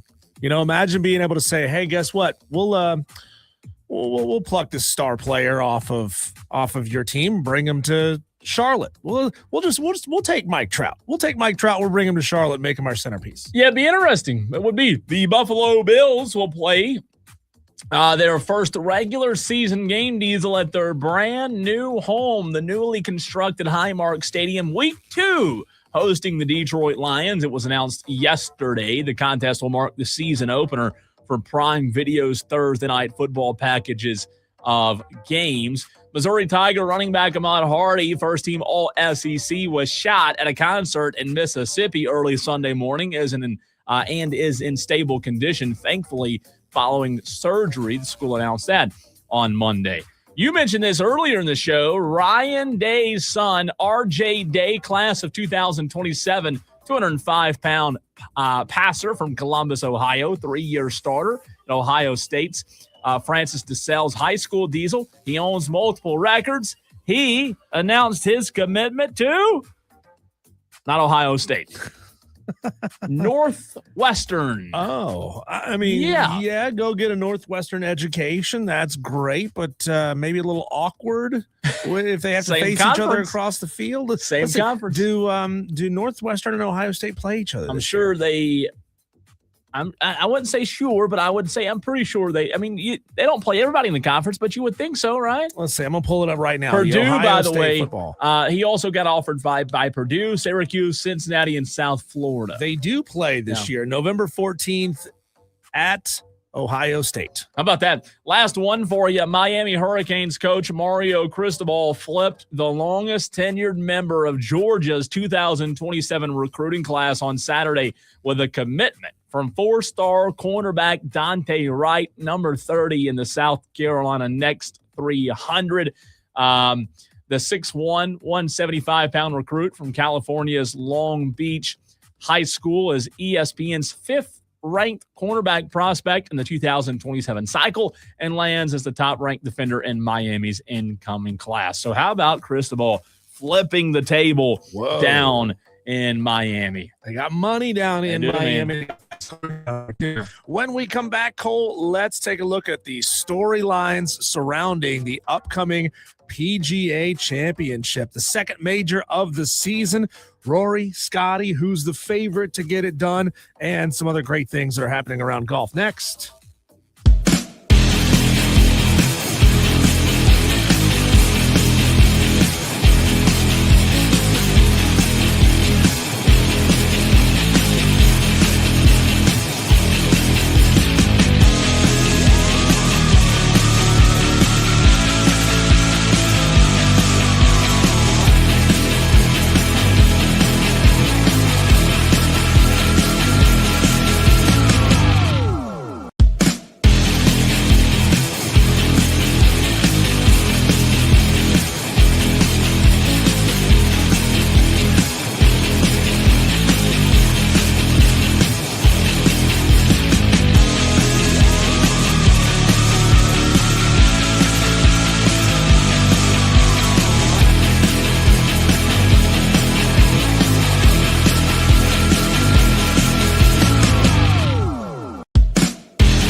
Well, tomorrow, Cole, what today? What day is today? Today be Tuesday. Today's only Tuesday? God, I was Yeah. thinking it was Wednesday all day.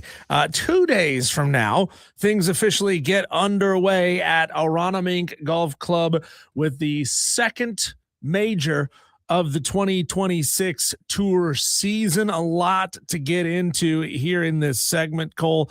We'll get into favorites. We'll get into maybe the Rory versus Scotty. Who do we think has a better chance to win this thing? We got tee time announcements, all kinds of news coming out surrounding the PGA. And you mentioned tomorrow being Wednesday. Quick programming note. I've been there the last 2 years. Tomorrow, Diesel, I'll be broadcasting over at Spartanburg High School. Every year they do the high school showcase where there are colleges in attendance from all across the country. It's the Upstate Football Showcase. I'm talking Clemson, Georgia, Coastal, South Carolina State, Tennessee, South Carolina. You name it, colleges in attendance tomorrow. NC State, Wofford, 1, 2, 3, 4, 5, 6, 7, 8, 9, 10 high school teams will be there. So I'll be broadcasting live tomorrow. If you are a high school football fan, tomorrow will be a good show for you, as it'll be a high school football heavy show. I've done that the past few years. So just a programming note tomorrow if you are a high school football fan. You know, when we're leading up to the Masters, there are so many great things to look forward to. You got the par 3, you got the caddies, Jason Kelsey jumping in the water. Hole. Yeah, idiots showing up doing what idiots do. You know, you just don't have that at the PGA. That's the sad thing. And isn't it interesting how the Masters and Augusta National, it's all about exclusivity. It's exclusive. You can't get in. It's really, really hard. The PGA is like the exact opposite of that. They let Cole Bryson broadcast last year. Think about that. I know. They let me broadcast last year from the PGA and he Championship. Had on one of those beer helmets, plastic helmets with beer cans on both sides of it. You know, they're the PGA, and we've talked about this a lot. I think they're failing to capture some of the magic that Augusta National has. And like I said, I don't know. I don't think that they need to play it at the same course, one course every single year. But I would love to say that they rotate the PGA between like 2 or 3 courses. Yeah. So it kind of adds a little bit more variety to it, but you do also over time build the familiarity. Like let's say they play it at Pinehurst, Quail Hollow, and the local municipal down here in Greenville every year. They play it in those 3 spots. So people get the opportunity to get to know the course. Because how, if you're the PGA and organizing this event, do you look at the level of fan engagement, knowing the course, knowing the greens, knowing the conditions, knowing everything about it, and say, yeah, no, we don't want any of that? And I guess there's 2 ways to look at it, right? I side with you. I would prefer it to be a rotation, especially in Charlotte. I loved it in Charlotte. Yeah. But I guess the other way to look at it, Diesel, is from the standpoint of, well, hey, now that we're traveling and we're going here, and here, we can put more eyeballs on the sport because for example, this is how bad it. Where do they play? New York? Is that where the PGA Championship is this weekend? That just goes to show, even I, as somebody who loves to watch golf, don't know exactly what course it's at this weekend because it does change every single year. Pennsylvania, I believe, is where it is this weekend. Thank you. So maybe, Diesel, their strategies, hey, we continue to put it in different places. We continue to bring it to new cities. We can put more eyeballs on it, maybe.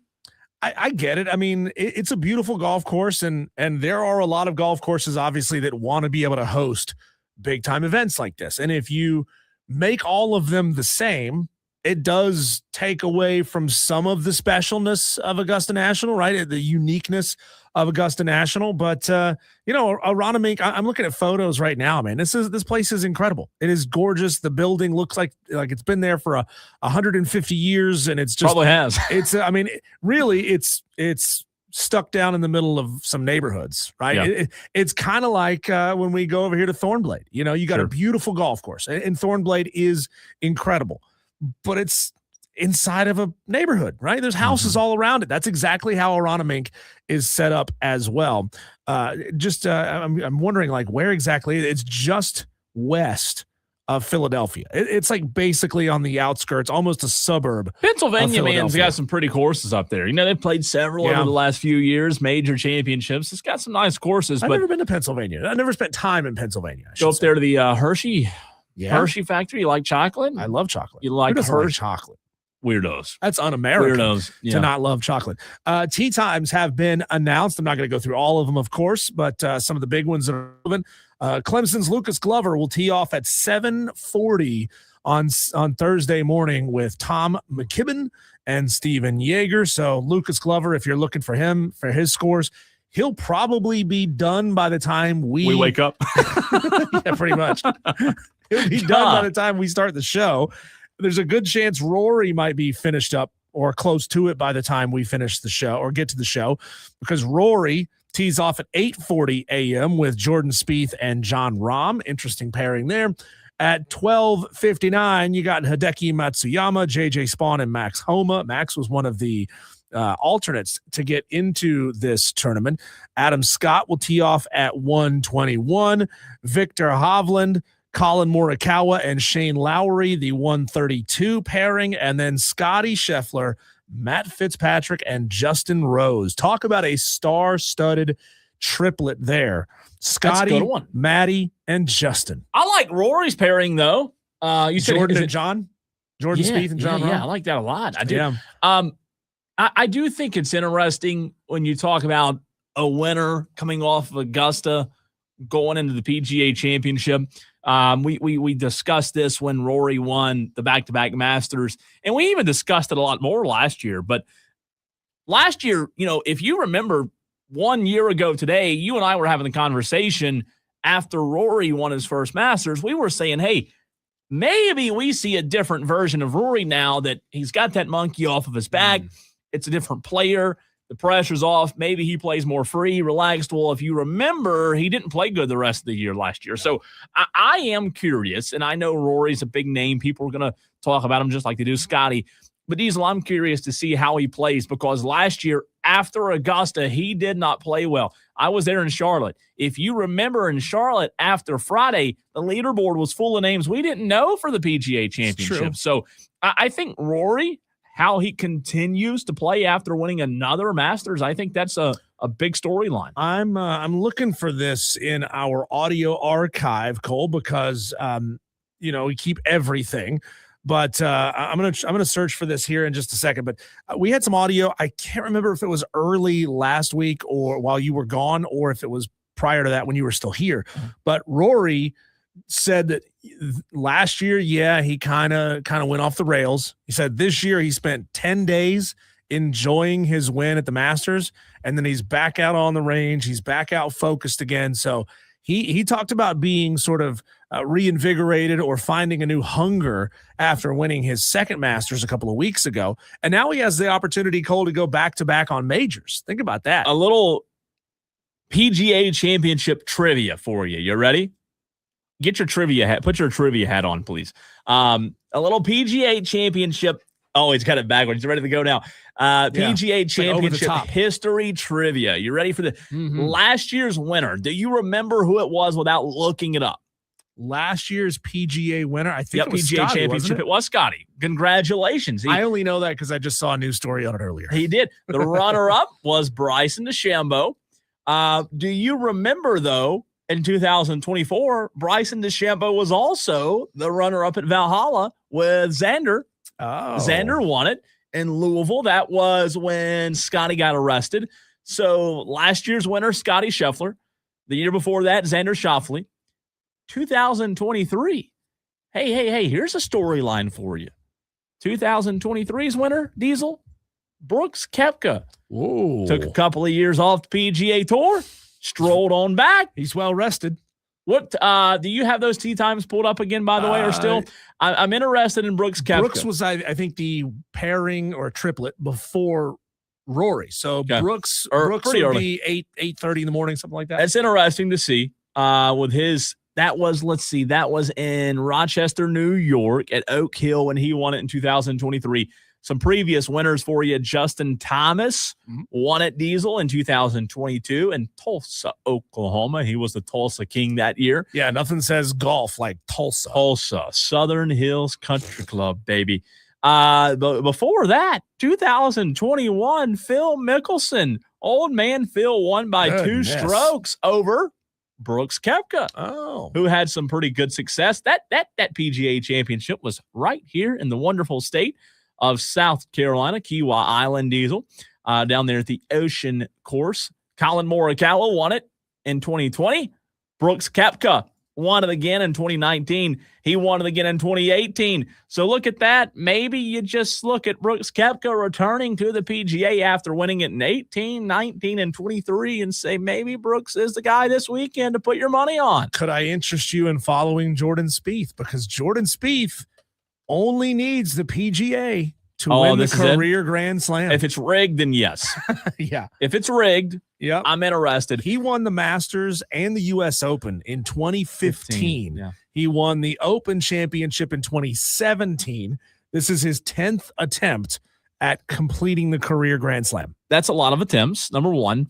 Number two. Hey, Rory tried a whole lot more times than that to get the Masters. He did. I'll say this. I don't have anything against Jordan Spieth. Nothing. Like zero. I have nothing against Jordan Spieth. Yeah. But I will tell you, he just doesn't do it for me. His best golf is behind him. It's best. It's way behind him. You know, it's frustrating sometimes to watch Rory play because, especially off the tee box, Rory is all over the place. He's teeing off in the Army. He's left, right, left, right, left, right.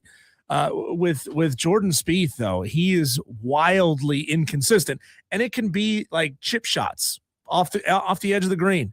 He can just chunk one unexplainably, and it'll make you say, how has he won 3 majors? Yeah, he's. You said it. His best golf is behind him. Look, he still plays at a high level. There's no doubt about that. By the way, for those wondering, for those curious, Vegas odds on this weekend's PGA Championship, no surprise. Every weekend, Scotty Scheffler favored Diesel plus 480. This is the 14th consecutive tournament that he's entered as the betting favorite. That's unreal. That hasn't happened since Tiger in 2005. That's unreal. So he's plus 480. Rory's right behind him at plus 850. Mm-hmm. Cam Young, who's played good golf this year, right behind Rory at plus 1,200. John Rahm at 4 and Xander Schauffele at 5 plus 1,600. You got to go all the way down to 6, 7, 8, where you find Bryson DeChambeau at plus 2,200. Your boy. Is he whittling his golf clubs out of teak wood this weekend? Like what? No weird, 3D printing, right? What weird thing is he doing this weekend? Where is Justin Rose? My gosh, he's way down this thing. Plus 5,500. I thought he might be a little higher than that. Let's see any notable names. Jordan Spieth, here you go.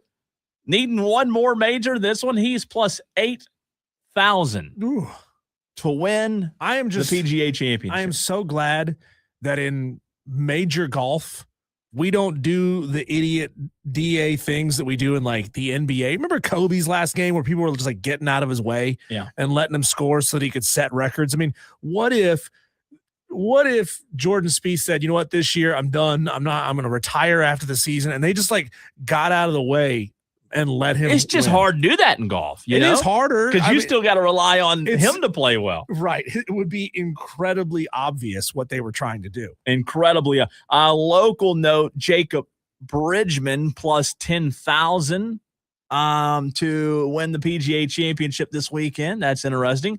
Let's go to the phone lines. Cocky for a reason, wanting to get cocky and talk a little golf on this Tuesday. What's up, Cocky?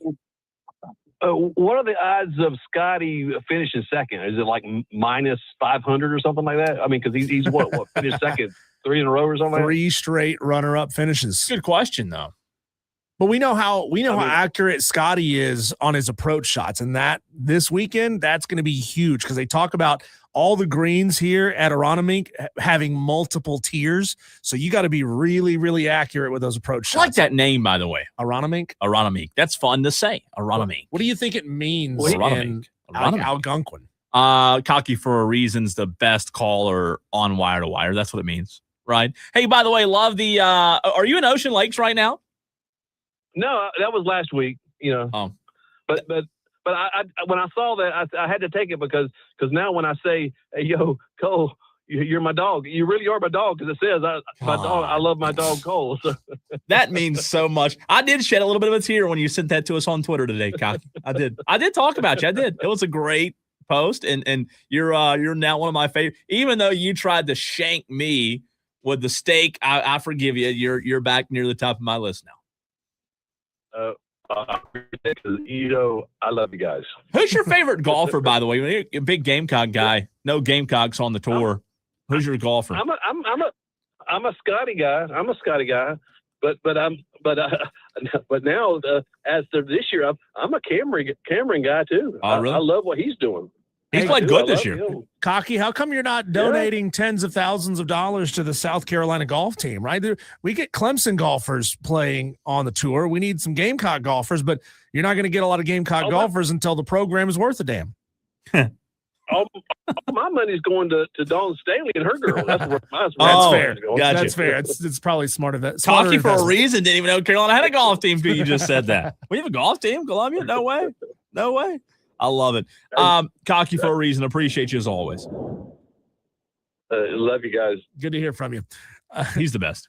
Arana Mink, by the way, is a Lenape Native American name interpreted to mean place by the water. So let me just pause you for a second. Mm-hmm. You just described what Arana Mink means. Yep. What was the first word you said? Lenape. Okay, now you've got to describe what Lenape means. It's a Native American tribe, the Lenape tribe. Okay, Lenape. Like, you wouldn't say, what does Cherokee mean? Lenape. I now learned something new. I'm not very familiar with my tribes. It also translates to by the beaver dam and where the fish cease. Oh, I should like that tribe. Yeah. I like that. Yeah.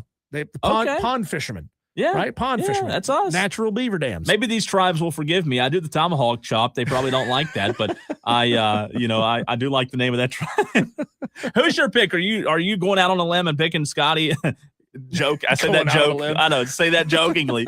Going out on a limb and picking the favorite here. I mean, it's hard not to, right? It's hard not to pick the guy that has been as consistent as he has, and eventually he's got to get back into his winning ways. See, I think Scotty should intentionally lose the PGA. Why? Wow. Because it'll make him hungrier for the U.S. Open because he hasn't won the U.S. Open. Remember, Scotty needs the U.S. Open this year to complete the Grand Slam before he turns 30. And the final round of the U.S. Open is on his 30th birthday. Oh, man, that's going to be scripted. He can do it. I so bad hope that doesn't happen because all we'll talk about is, this is scripted golf. So, I mean, that is unbelievable. That's unbelievable. Scotty's the easy pick this weekend. Looking at the Vegas odds, though, I mean, I don't know. Do I think Rory goes back-to-back? Like PGA Tour or PGA Majors? No, I don't think so. Cam Young's been playing good. I think that's a pretty solid bet. If you were putting money on it, that's a pretty solid one. The unfortunate thing is all these golfers are getting ready for a major, which is already a stressful enough thing. They're all just fielding constant questions about live golf and all that BS. And, Rory did his interview and he said that he was glad that he was wrong, that a couple years ago when he said the PGA should just get over it and they should make a deal and merge with live. He said, I think everybody knows with everything that's happening in the Middle East, that had a lot to do with it.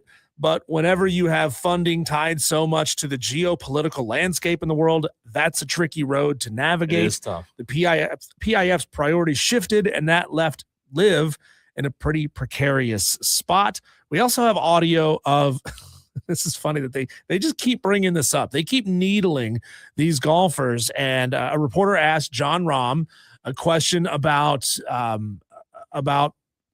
what does he think he learned after leaving the PGA Tour to go play with live. John, going back to Shane's question, you said you don't look back and think about what you could have done differently, but you do learn. So what did you learn from the decision to go to live? What have you learned since making that decision? That is for me to know. And that's about that. Okay. Pretty lame. John, going back to that's for me to know and for you to find out. Yeah. I mean, I know he's tired of answering the question. Yeah, no doubt. But come on, man. He's still under contract, right? He's still getting paid by Liv, and it's probably not smart to bash whoever's currently writing your checks because they just stop sending them. Jarrett Tripp gets in on the Joy Law Firm text line, calling me out because I was bagging on South Carolina a little bit there. He said, South Carolina alum has a PGA Tour winner on tour. Wesley Bryan won the RBC Heritage back in 2017. So my apologies. God. Jarrett, you're throwing out winners like Dabo throws out winners. Hey, back in 2009, we were good. Still a winner. Give him a little credit. Give him a little credit. They have a golfer on. They won a 2017 RBC Heritage. That's pretty good. I will be honest with you, though. I didn't know that name. I just didn't. I've never heard I'm not a golf expert. Wesley Bryant. Sounds like a country singer. He does. Luke's brother. He does. Let's get into a little Atlanta Braves baseball. What else happening around Major League Baseball? The Braves are back in action tonight, off yesterday. You know, the only thing is for the Braves after this win over the Dodgers, taking 2 of 3, it does not get easier for the Atlanta Braves as they have the Chicago Cubs in a 3-game series. We'll get into the Atlanta Braves and a little Major League Baseball next, right here on the Fan Up Station.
on the YouTube stream checking in, saying, oh, yeah, Cubs in Atlanta on TV tonight. Dan B's a Cubs fan. You remember that, Diesel? Did you remember? I'm aware. Okay. Yeah. One of these days we'll convert Dan. And, he's been living in the South for how long and he's not a Braves fan? I think that's grounds for expulsion. Sacrilegious a little bit. Sacrilegious a little. Illegal. Yeah. But 7:15 tonight, TBS. Feels like old times. MLB TV. Obviously, you can still watch it there, but on TBS gives you that nostalgia, doesn't it? The Braves on TBS, where they belong. 7:15, though, Braves, Cubs, back at home for the Bravos. It's Ray versus Holmes tonight. Rays 4-1, 4.03 ERA. Grant Holmes 2-1 on the season with a 4.34 ERA. So a big night for baseball, not just when it comes to the Atlanta Braves. We'll get to the rest of the MLB in just a second because there are a lot of other good storylines, especially when you look at these division races going on across the MLB. But the division race that matters the most right now, the National League East. The Braves going into yesterday had a 9-game lead. They still do over the Phillies. Look at this logjam right now. If you haven't seen Diesel, it is a complete logjam in the NL East below the Braves. The Phillies are 19-22. The Marlins are 19-22. And the Nationals are 19-22. The Mets, we know they stink. They're 15-25. But I want to know from you, if you're a Braves fan, do you have any concern that one of these teams could get hot and give you a run later in the season?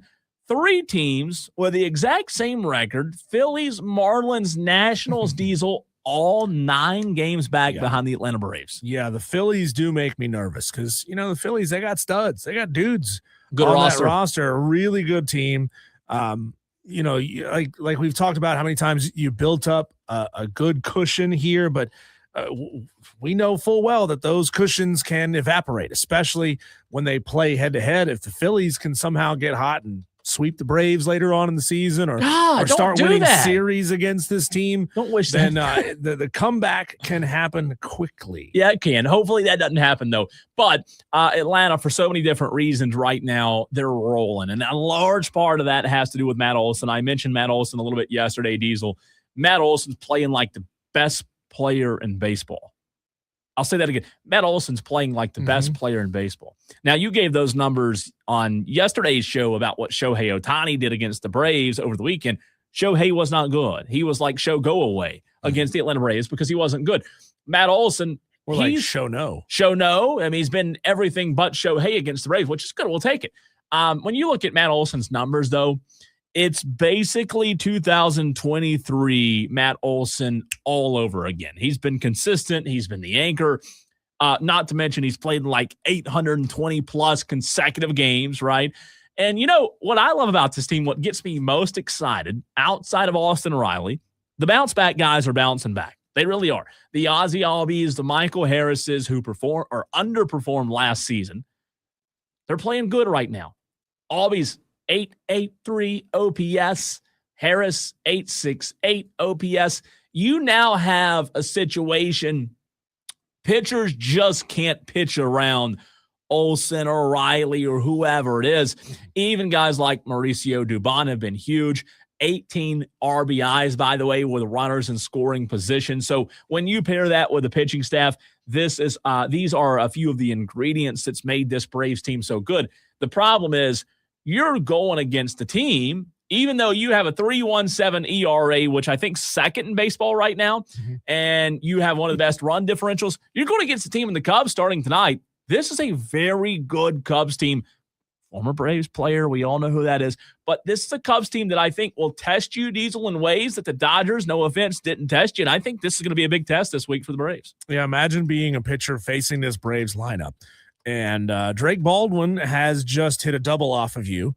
And then Ozzie Albies hits a single, and you got to walk Matt Olson. And, oh, crap, there's Michael Harris, who's got 7 home runs right behind him. And then, oh, crap, there's Dubon right behind him. And Austin Riley's finally starting to hit. I mean, this is a lineup top to bottom that is dangerous. Even Yastrzemski, who's not really tearing the cover off the ball so far this season. He's 200 on the season. Again, I know he's not in the lineup every single day. Thank God. But he has come up. He has come up timely as well. Like he's that guy that'll kind of hit you one of those dribblers down the line that ends up being multiple bases. Yeah, and look at this though. The Cubs, they lead the National League Central by 3.5 games.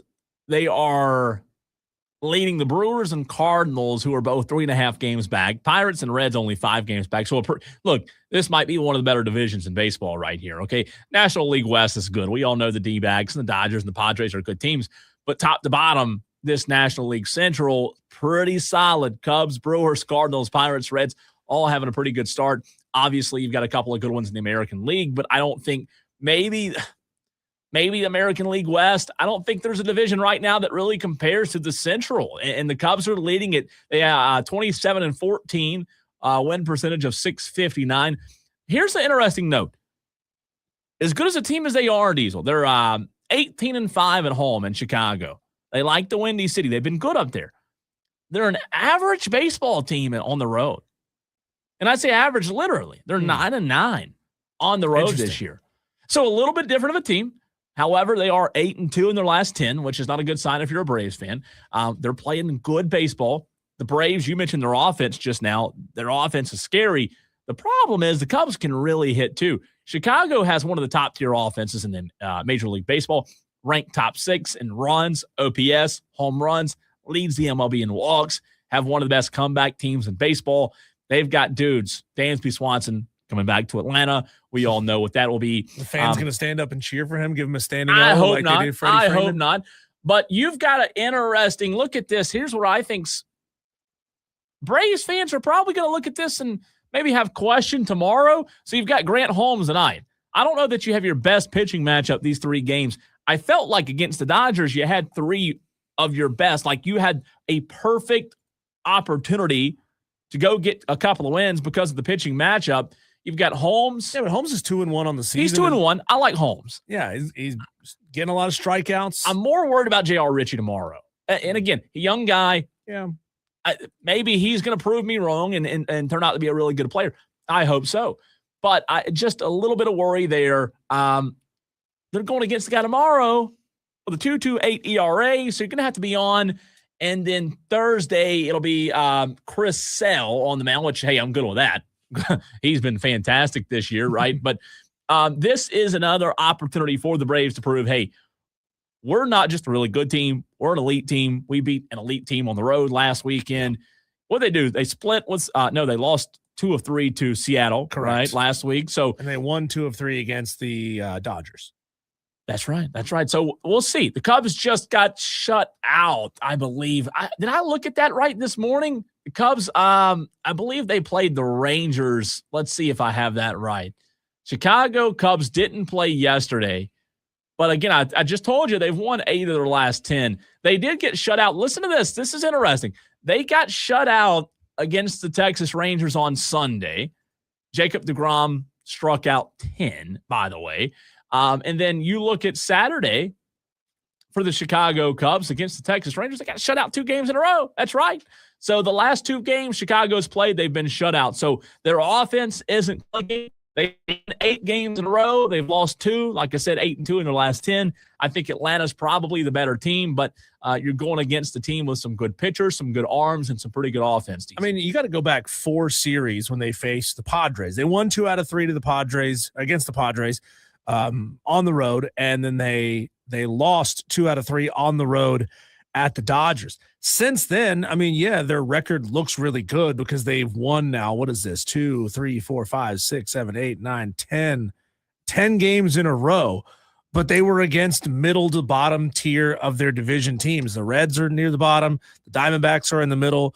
The Padres are good, and the Dodgers are good. And they essentially split those 2 series on the road. So I think the Braves have a good chance to sort of flex some muscle in this ball game because, like you said it, the Cubs are not that good on the road, and they're clearly average when it comes to playing against the best teams. And they swept the Phillies in a 4-game series. The Phillies obviously then were not the Phillies what they are right now, so they got the Phillies while they were down also. Can I go deep into the weeds for a second, Diesel? Do I have permission to go very deep into the weeds on the Braves before we move off the Braves? You're wearing your snake boots, but go ahead. I mean, real deep. So if you are a Braves fan, please turn the volume up and listen because this is encouraging. There's stuff happening down on the farm that's really encouraging when you talk about the Braves farm system. How do you react to this, Diesel? If you're not already excited about the Braves start of the season, right? Look at what's happening with some position players breaking out down in the lower levels. In Rome, let's start in Rome. You been to Rome, Georgia before? No, can't say it's driven through Rome, Georgia. It is beautiful. Lots of columns everywhere and fountains. Wrong Rome. People wearing togas. It's very rural. A lot of flip-flops, though, I'm sure. It's nice. It's a nice place. So in Rome, listen to this, Diesel. Outfielder Eric Hartman. And again, I'm getting in the weeds, but this is encouraging if you're a Braves fan. 20th round pick in 2024. Turns 20 next month. He's hitting .331 right now down in Rome. God. 417 OBP. 12 home runs, which is tied for 5th most in the minors. 30 RBIs. 124 at bats, by the way. He was placed on Baseball America's top 100 prospect list on Monday. Shortstop John Gill turns 20 on Thursday down in Rome. He's hitting .305 with a 403 OBP, 6 home runs, 19 RBIs, 118 at bats. Outfielder in Rome, Isaiah Drake, 20 years old, hitting .298, 361 OBP, 7 home runs, 20 RBIs. And also in Rome, Dixon Williams, 22-year-old 4th rounder from last year out of East Carolina. He's hitting .328, 23 RBIs. He's lighting it up. And I'm not done. Augusta, you've got Tate Southenine, 19 years old, last year's first-round pick, right? Hitting .267, 426 OBP, 21 RBIs, and 120 at-bats. Shortstop Alex Lodice, 22-year-old, who was taken in the second round out of Florida State, hitting .262, 18 RBIs. Outfielder Luis Ganapa, 20 years old. He's staying healthy. He's hitting .311, 346 OBP, 7 home runs, 21 RBIs, 122 at-bats. You've got a lot going on down on the farm, is my point. That's encouraging. Why is Yastrzemski still playing? Right. I get it. It's a high A ball, right? Down in Rome, it's high A ball. You're not facing major league pitchers on a night in, night out basis. Who knows what could happen? But move some of those guys up, especially the first one. You said the outfielder, because the Braves could use a little boost in left field. Right? Imagine this though. Why that's so important. Mauricio Dubon's a free agent after this year.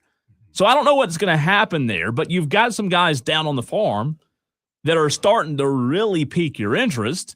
And it feels like the Braves finally have a real wave of like athletic position talent again. Yeah. And that's great. So winning at the top seems to be winning at the bottom as well. Look, the goal at the bottom. This is what we've been sold, though, as the bill of goods for years. That the farm system is so good, is so good, is so good.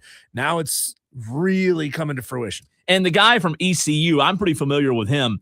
I don't know if he's going to replace Albies one day. Dixon Williams, he's 22, 4th rounder. He's good, man. He's hitting .328. And again, 16 games, limited sample size, 23 RBIs, though. His OBP is 446 and 58 at bats. He's played first base this year, second base this year, third base this year, and center field this year. Potentially an Ozzie Albies replacement one day. You shut your mouth about Ozzie Albies leaving. I'm just saying, this guy's. Stop. Whoo, I'm telling you, a lot of good news, a lot of pot. If you're a Braves fan, a lot to be excited about. And then Diesel, before we run off the break, some breaking news here from Shane Beamer's Twitter feed. How about this? Gamecock fans, 4-star wide receiver Javian Robinson. Javian Robinson has committed to South Carolina. Ooh. He's a 4-star. Maybe Dabo shouldn't have been FaceTiming from the George Strait concert. Maybe Dabo could be landing 4 stars at receiver. 6'2", 197 from McKeesport, Pennsylvania. And he just committed and put the hashtag Spurs up. Fast. How about that? Ozzie Albies, by the way, he's 29. And old for a second baseman in Major League Baseball is like 32, 33. So You know, you don't want to think about it, but you know, every year you get a year older. That's the fact of life. Love you. And Ozzie might have only like 3-4 more years at his peak. By the way, love you, Dan B, but hope your team does not win a single game this weekend. Cole, when we come back, you know, we're getting into those, we're starting to ease into those dog days of summer, right? Not a lot of time of NBA left, not a lot of NHL hockey left. I wonder, are you into those competition type shows? Because there was a big one that had its finale last night that I didn't have a clue that it was happening. They completely missed me with all of the marketing. Are you still watching the competition shows? Which ones are your favorites? That's next.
games this weekend. Not going to happen. Man, Not what going to are we happen, doing Keith. here? You What know, are we doing? One good comment, one terrible comment from you, That's right. Keith. That's right. So. I love it. Tolos, let's continue the conversation. A little heartbreak for me. LeBron James out of the playoffs. The Lakers lost last night. Let's get into the conversation we had earlier in the show. Diesel, you talked about it. Will LeBron hang it up? What should LeBron do? Let's get into it next.